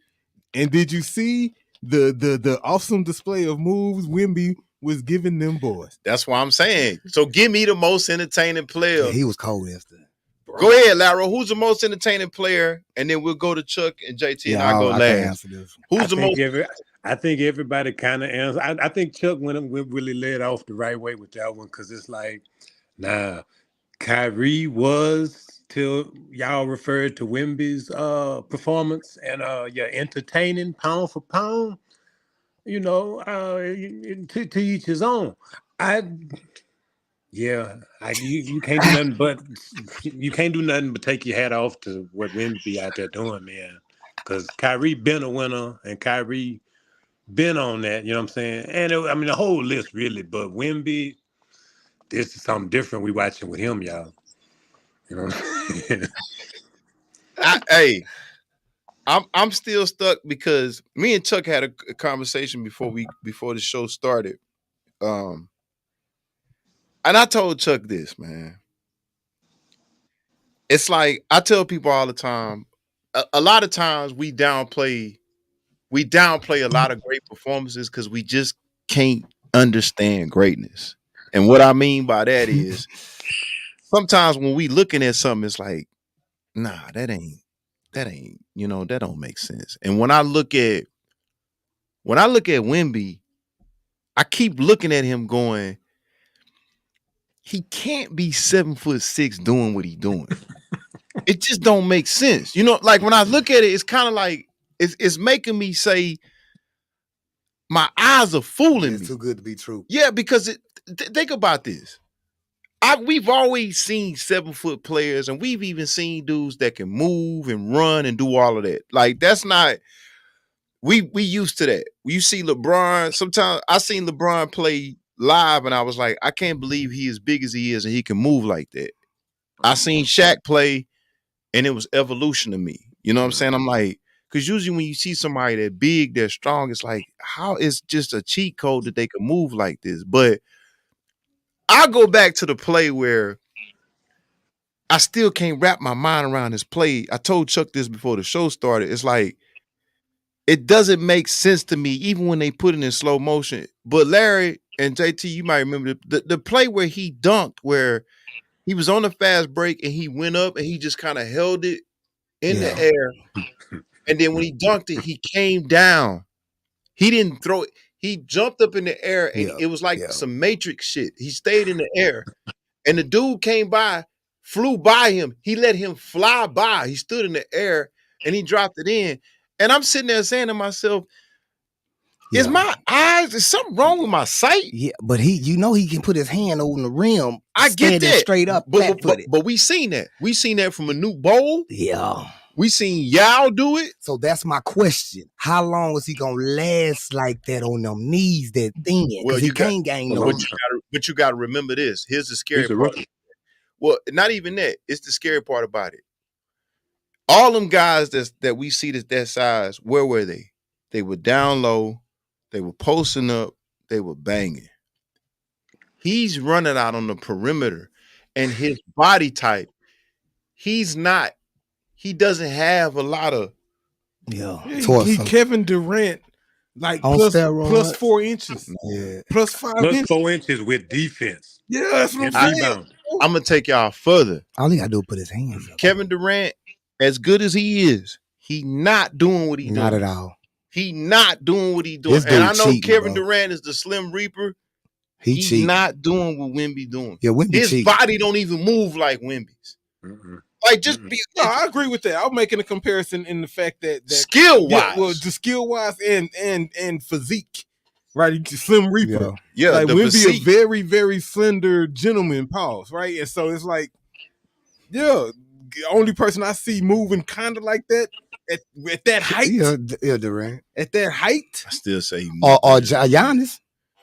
Nah, but see, Giannis strong with his. Yeah, like Giannis finesse, fam. Right. Yeah, that's what I'm saying. Like, bro, and he's strong, and it's like, how you strong like that? But man, if the dude develop a hook, it's a wrap. He cheating. You don't need to do it. But that's what I'm saying.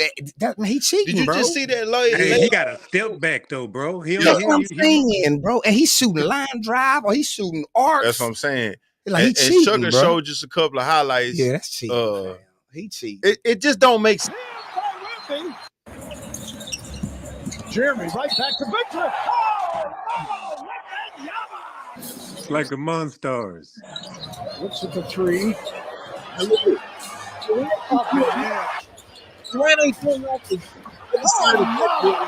Victor.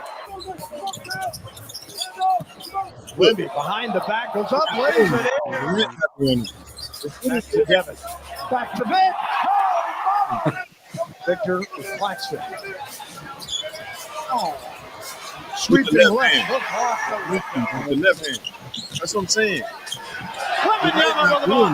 Victor's got a small. They finally get it to him. Out of whack or just out of balance. Durant doing that. And out on Vassell. To Vic. Jesus Christ. Okay.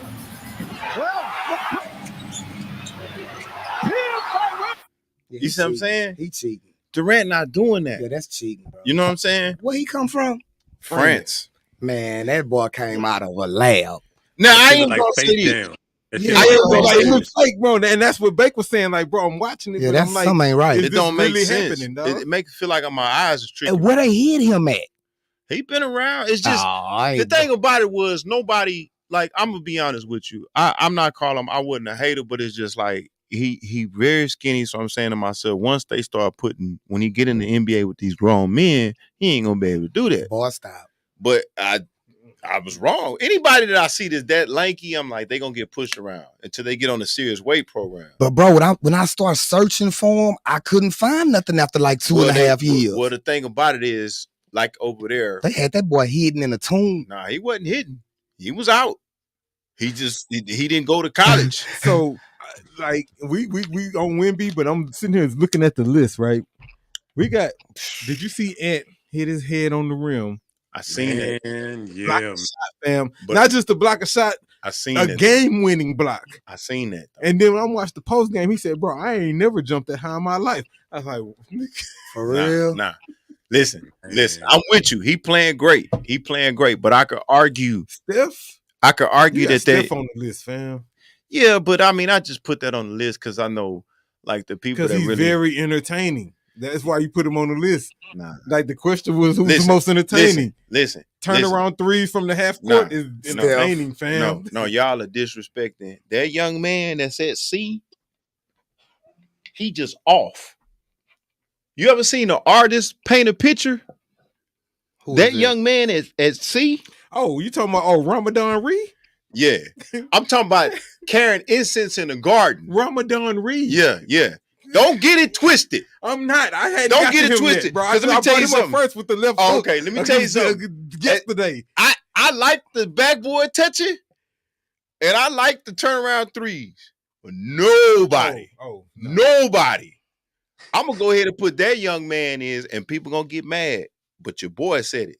That young man got the best handles that ever touched this game. You gotta be talking about Kyrie. Yeah, easy. Kyrie best handles and best under the rim finisher. So that young man, to me, IQ. It's out of him and Kyrie. So you saying it's out of Wemby and Kyrie? Mm-hmm. Because the thing about Steph is this, and I'm not hating on Steph. Him and Harden are benefiting from an offensive first era. My opinion, if you take him and Harden, you put him in the 80s and 90s. Oh, boy, shut down. 15 points a game, 20 points a game. And travel will be the call. Because at the end of the day, they benefit, they headline the offensive era. You put Wemby, now he going to get pushed around in the 80s. He can't play Detroit. But he can still do what he's doing. You put Kyrie in any era. You ever watch Rod Strickland play? Hey. Yeah. Listen, everybody should be happy that he kind of crazy. Because if he really was like, you know what? I want to play every night and I am going to take the COVID vaccine, it'd be over. Not the COVID vaccine. Brooklyn would have been totally different had he played, fam. Yeah. Had he played, bro? Yeah, because he crazy. That's why he don't play all the time. Like, they found him during the pandemic. They was like, we don't know where he at. He took a league of absence. They was like, they found him on a Zoom talking to a politician in D.C. They was like, we didn't even know you was there because he crazy. But crazy people get shit done. Let me tell you something. And you gotta listen. They had Andre Iguodala on one of them podcasts. I think it was Gilbert Arenas. I'm not sure. They was like, who you fear with the ball? He was like, listen, let me tell you something. 5 seconds left in the game. I want no part of Uncle Drew. None. So for me, it's Wemby and Kyrie. These are exciting players. Like Ant, don't get me wrong. Like Ant scaring me because I see shades of young Jordan. You got to you know what I'm saying, that, bro. I see shades of young Jordan. I see shades of young Jordan. The energy level and like the stuff that Jordans they used to do in the 80s. A young 80s Jordan with hair. Young Bron. Yeah. And then of course Steph because he can shoot it from anywhere. He's but very entertaining. He ain't gonna play no D. Well, he's a shooter. You know what I'm saying? No, I agree with Kyrie and Wemby. Yeah, I agree with Kyrie. I start this off with just off of what I seen last night. Yeah, you know what I'm saying? Like Kyrie's hook, game-winning hook. That was legendary. Yeah, that was legendary. All right, so look, let's just stay with Wemby. Shout out to Ramadan Reed, man. That's right. Look, and that's what Cam. Shout out to Cam and Mason. That's what he named him. Hey, so what would y'all become? Let's stay with Wemby because I didn't get to this last week and I wanted to. What awards do you think he should win this year? Now, let me give y'all some stats. Should he be Defensive Player of the Year? And the case for him is in February. It's just February. He had 33 blocks. The next person in line to compete with that was the Knicks as a team with 32 blocks. The Pistons, who were terrible with 30 blocks. The Trailblazers had 26, and the Heat had 23. Now, Wemby had 33 by himself blocks. That's his case for Defensive Player of the Year. Now, Rookie of the Year. He's the youngest player to record a 20-20 game. He's the youngest player to record a triple-double with blocks. Now, his rookie season compared to Akeem Olajuwon's rookie season, let's check out the stats. And he might be a little bit high. But Akeem's rookie season, he had 20.3 points a game. Right now, Wemby is averaging 25.1 points a game. Had 11.6 rebounds a game. This is Akeem's rookie season. Wemby is averaging 11.3 rebounds per game. Akeem averaged 1.4 assists per game. Wemby is averaging 4.6 assists per game. Blocks.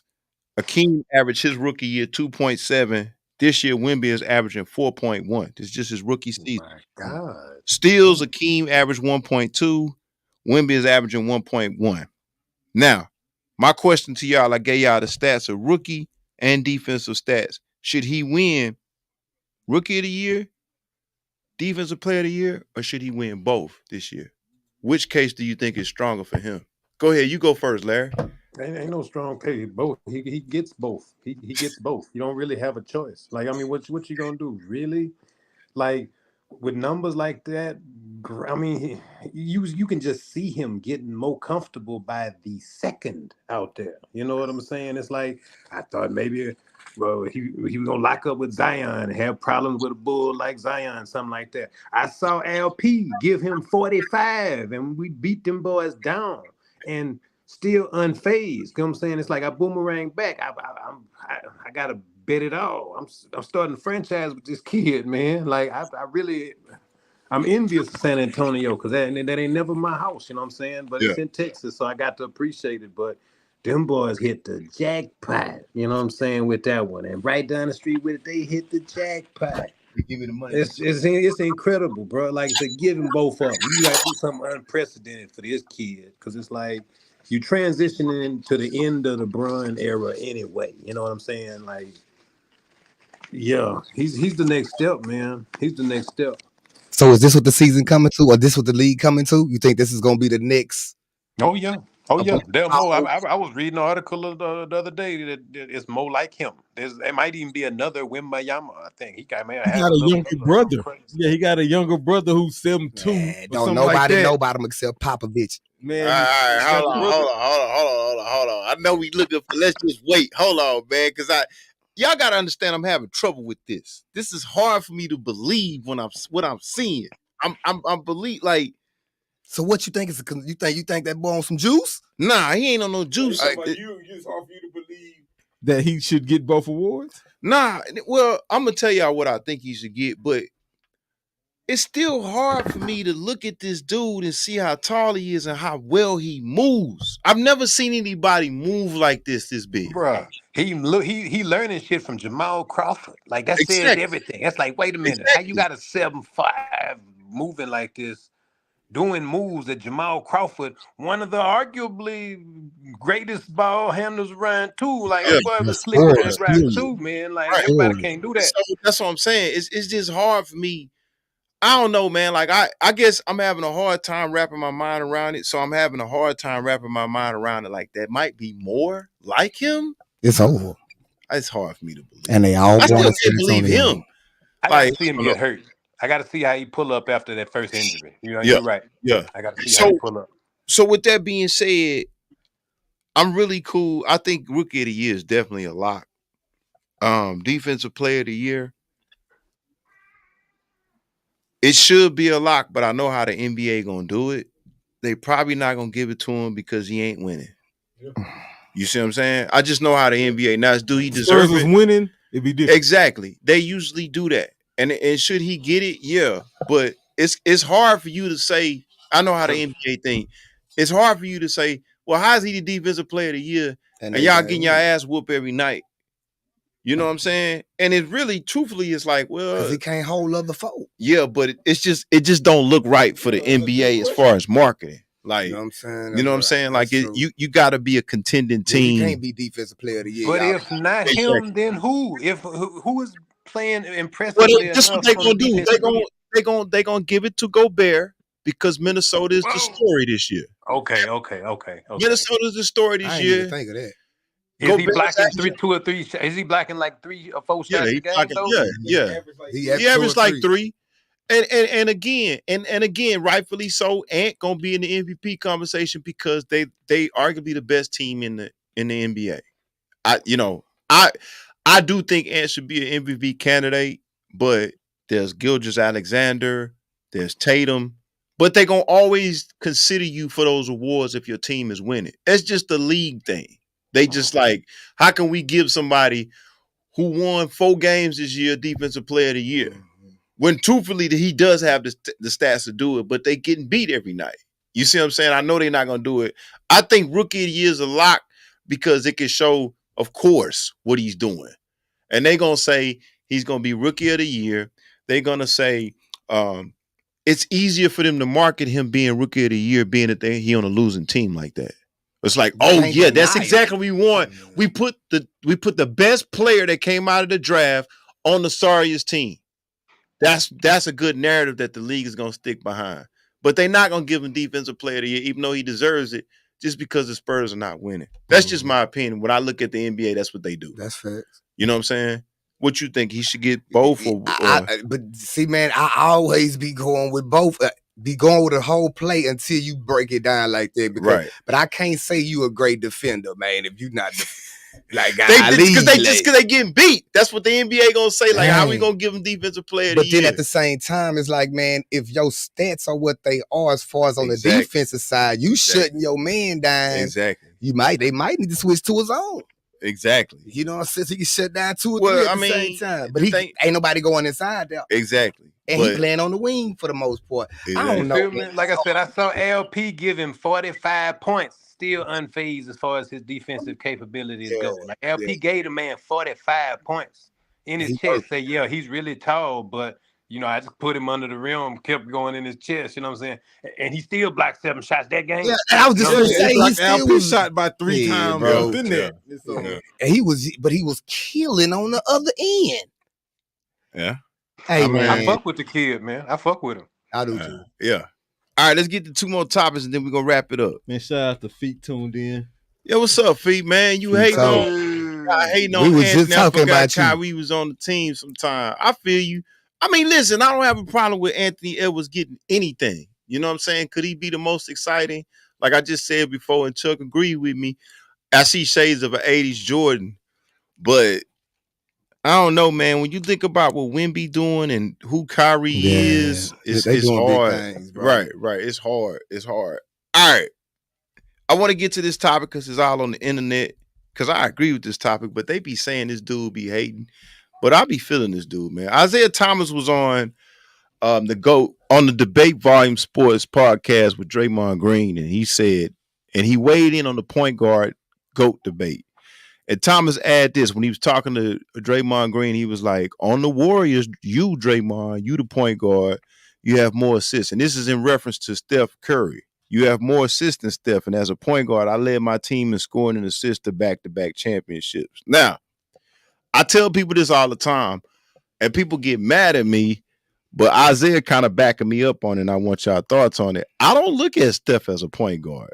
I've always said that. I've always said that he's a 2 guard. In this day and time, you can be that small and be a 2 guard because people got to remember, like, that's why I get mad when people be like, who got the best handles in the NBA? They say Steph. And I'm like, nah, but his handle is more to create his shot. Well, it's not even, it's that, but it's like, it's more of a controlled handle. Yeah, he going in the same space. Yeah, and at the end of the day, but I don't, people get mad at me when I say that, but I don't view him as a point guard because it's not just the assist. It's just the fact that people got to remember what Steph Curry is famous for. It's for shooting. It's for shooting. Like, can you put him in, and this is my question to the audience, can you really put him in a category as Isaiah Thomas? Not at all. Magic Johnson? Not at all. They all play defense. I mean, who else? John Stockton. If you take any one of them players out the game, they team gonna lose. Prime Hardaway, Penny Hardaway, tall point guard. Even today, De'Aaron Fox, he's more of a scoring point guard. It's probably Jalen Brunson. Shout out to Cole for the Knicks. But I agree with this statement. Like, and I don't like Draymond, but he probably is more the point guard for Golden State than Steph. Yeah, his handles are horrible. Well, even at the end of the day, the point is this: hot trade. He orchestrates the offense, though. He really does. He orchestrates the offense, though. Exactly. When the offense lead in assist. And see, that's what I'm saying. If Curry don't shoot, Golden State don't win. If Isaiah don't shoot, he gonna make sure that everybody else got 30 apiece. Well, and then just to add to that, that's a good point. And he gonna make sure the other team don't score at all on his. To me, you got to think about what the point guard is, because people, the leader.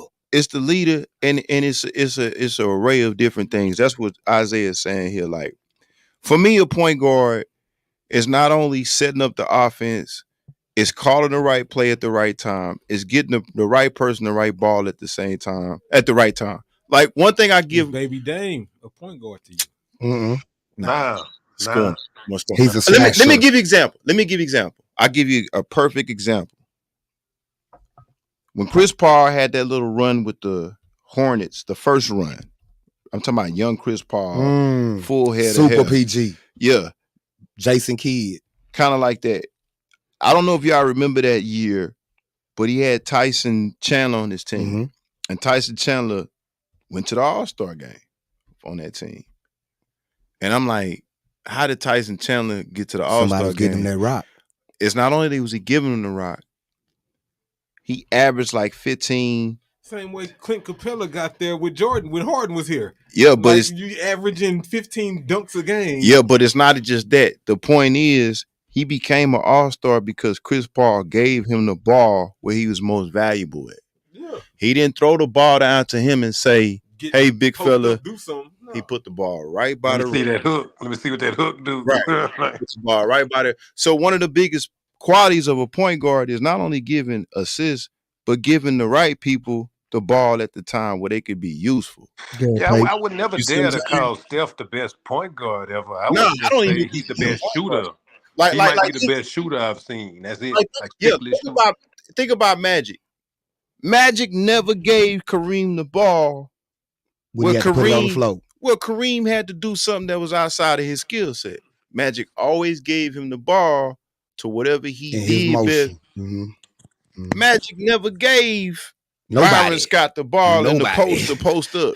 He gave it to him in his shooting where he was shooting. Yep.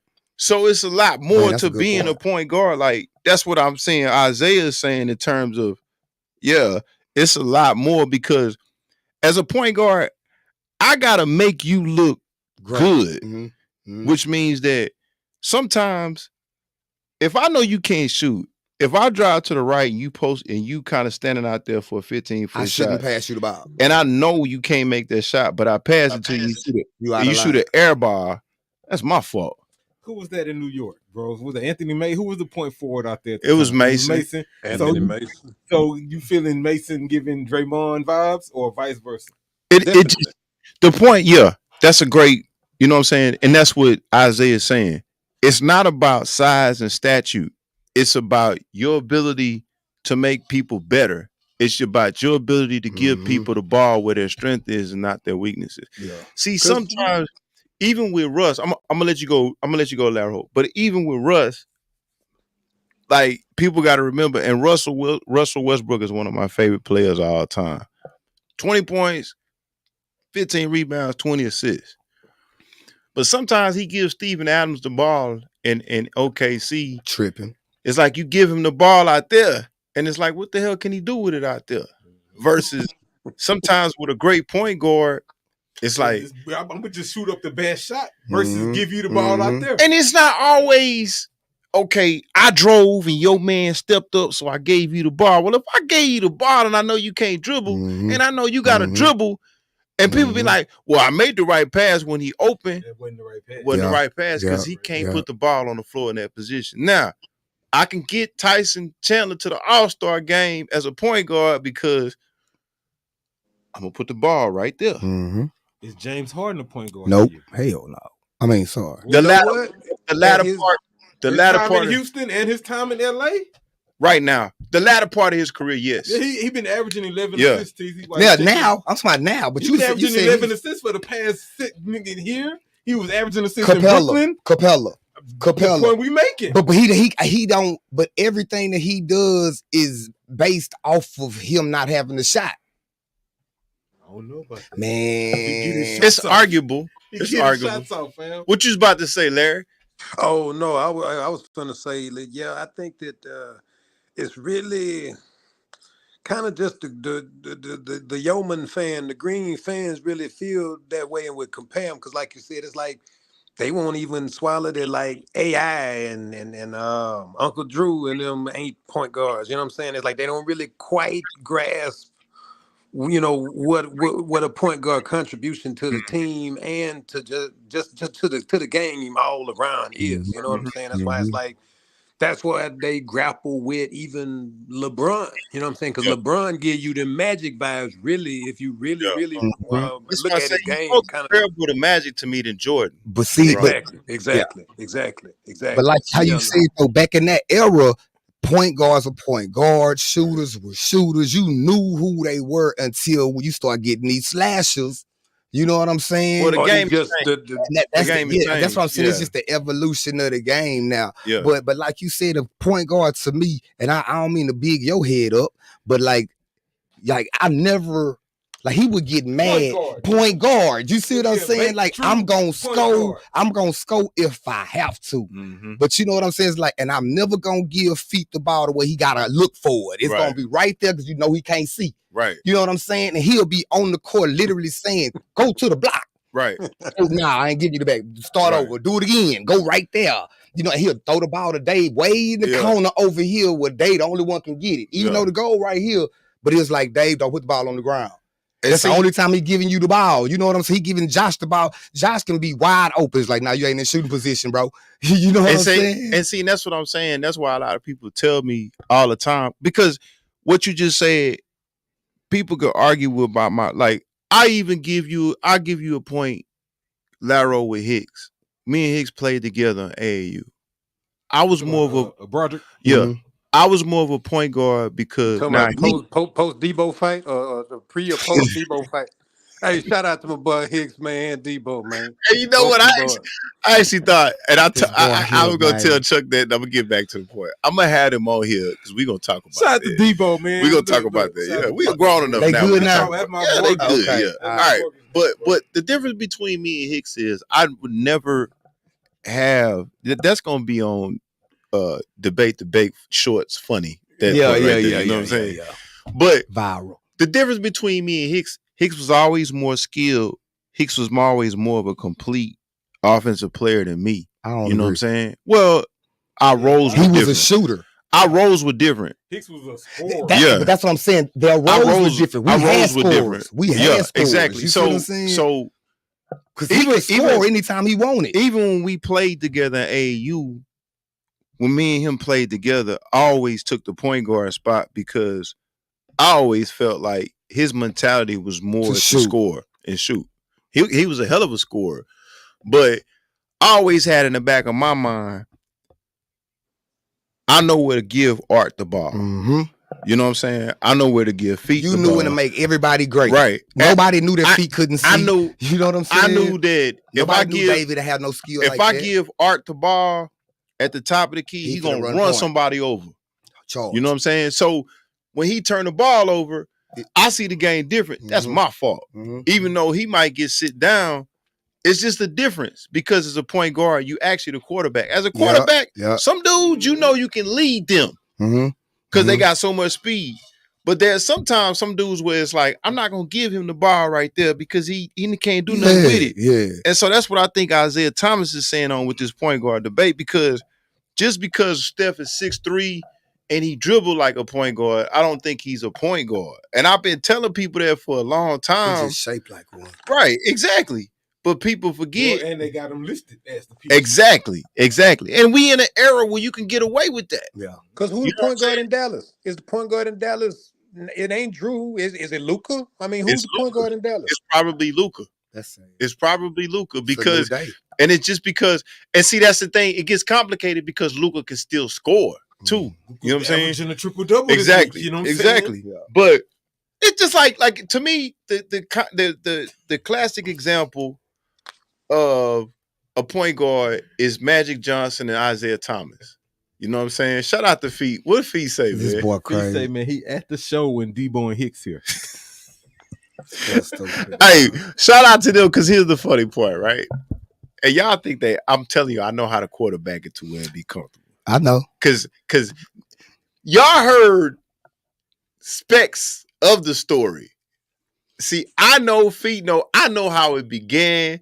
I know how it got gaslit. Yeah. So it would be. I heard pieces of how I got gaslit. And not even just the fight, but you gotta hear what Hicks say, because when we played them over there, like, cause we thought it was over with. You know what I'm saying? Like, they already shook hands and all that, but Hicks told me this. He was like, "Nah, I had that on my mind the whole time." He went off for 30 against us that next game when we went over there. I promise he did. And so when I put him to the side, I'm like, "Yo, what's up with all that?" He's like, "Nah, man, y'all, you know, the fight, man."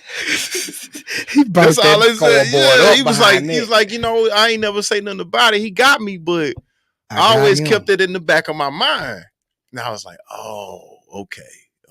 You know what I'm saying? It's really not Debo's fault. And Debo had great defense, but I just know it's Debo's fault. It's Debo's fault. Debo whooped that boy a whole level of greatness, man. Seen at the time. I'm talking about, man, hold up. I'm talking about that thing traveled. That's like, I'm not gonna lie, that's like the ultimate clapback I've ever seen in life. Just to be honest, I was like, if I'm gonna teach something to my boy, I'm gonna be like, man, look, sometimes you pick your battles. That's how you win. That's how you lose.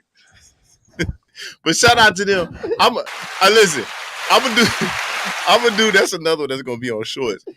I'm gonna do a 2-part series on that, because that's gonna be good. We're gonna get a lot of hits on that, man. We're gonna get a lot of hits, because especially the Saluki community, and even just in Mo City, because see, everybody heard about it. It traveled. But I'm talking about the moment it was broke up. But it's like but that's what I'm telling you, JT. It's like a 30 for 30 high. It really is. Because y'all don't know the y'all just know the matinee. Yeah. I'm talking about the build up to it. And then I heard firsthand from Debo on how he was egged to do it. Exactly. He shared that with me. Because he was kind of pumped up to do it. He shared that. Because it really wasn't. He didn't really had no problem. Yeah, right. Hey, that's why I say we got to do a 30 for 30 on it, because it's a whole backstory. Mad at that boy Hicks, man, because he was doing this thing. But see, I understood. He told me. I understood why. Shout out to both of y'all, man. Yeah, that boy Hicks got my first set of rims, man. Cool, shout out to Hicks. Cool. All right, man, let's get up out of here. Let's do our shout outs, man. Shout out to Larry. Shout out to JT, man, for getting on the show. But I'm going to give a shout out to South Carolina's head coach, Dawn Staley, for having a record of 103-3 over the last 3 seasons. She only lost 3 games in the last 3 seasons. We got to start putting her in the GOAT debate as far as coaches. Bro. Shout out to her basketball team, which we talking about, the South Carolina women's basketball team, for heading into the NCAA basketball team this year undefeated with a record of 32-0. They have not lost a game this year. That's it. Shout out to Coach Barbara Wilburn Covington. This lady is out in the middle of the Midwest. I forgot to put it in there, but I think it's in Tennessee. But she's a female basketball head coach with boys. She just won her second state championship as the boys varsity coach. So shout out to Coach Barbara Wilburn Covington. I like to point out stuff like this, stuff that don't make the main, you know what I'm saying, Sports Center highlights. And then shout out to my man Joe Flacco, like I said earlier, man, for signing a 1-year deal worth up to $8.7 million with $4.5 million guaranteed. A 40-year-old quarterback who made a comeback. And now he getting that check. Come on, 40. Come on, man. He holding it down for us, man. But shout out to y'all boys, man. Shout out to Cole. Cole, get better. Cole, please don't send us no more photos of your grill, man. Lord have mercy. Yeah, bro. If I ain't love you, I would tell Chuck to put that in the comic. Man, you saw that photo? I started sending that boy a ticket. Right. Hey, I got the coldest dentist you need. Yeah, man. Come on, like you've been chewing on some oak trees out there. They get the opposite effect. You know what I'm saying? But shout out to my man Cole. Hopefully we get him back tomorrow. Shout out to the chat, John Evans, George Simpkins, Trey Austin. Shout out to JT, the number one, the second producer on most series that came in and did the show with us. Shout out to Laro for carrying us again, man. Shout out to everybody who tuned in, man. We're going to keep it rocking and rolling with Debate with Bake Podcast, episode 23, season 2, and we out, and we love it. We didn't get a chance to do these brackets, but we could do a whole show on these brackets as far as the NCAA. But I'm just going to tell y'all. Who your final 4 pick? Man, listen. Just looking at it, I got UConn. I think UConn is the best team. I think UConn going to win it. I think I got UConn coming out of the East. I'm going to roll with Houston. I think Houston can beat everybody out that South. I just don't think Houston can win it all. Out of the Midwest, it's anybody ball game. If I had to put money on it, I can't tell nobody really surging out of that. I'm not, even though Purdue is the number one seed out of the Midwest, I'm just not sold on them. If I got to put my money on somebody, golly, the Midwest is so weak. I'm going to roll with Gonzaga. Mm-hmm. That's what I had. And then in the West, I really like what Carolina doing. But I tell you what. Well, thank God for Houston that Iowa State is in the East. I've been telling people Iowa State was going to do that to Houston. Bro, that was so... I almost lost money on that. They did that to them earlier this year. I know. That's why I didn't think it would happen. Nah, even the game that U of H won, Iowa State played them as tough. They played them as tough. So I'm glad they over there. I'm talking about they beat the crap out of them boys. They not scared of them. They play just as hard. And that's the only thing about Houston. Houston, the number one seed, fam, they beat us by like 20 something. Like, and that's the thing about Houston. Maybe. That's why I don't think Houston can win it all, because the style team they got now. The style they play, once you play, that's what Iowa State is showing. They play a rough bully ball. When you play against somebody that's not going to let you do that, but they also skilled, that's why I don't have them winning it all. Dang. I'm going to roll with North Carolina out of the West, even though it's a 1 seed. And I got UConn beating everybody. UConn to me has been the best team throughout the nation. So I don't know. I don't know if y'all had any chance to look at any brackets, but we'll talk about that later. Shout out to everybody. Another great show. Let's get up out of here. Debate with Bait. Episode 23, season 2, and we out.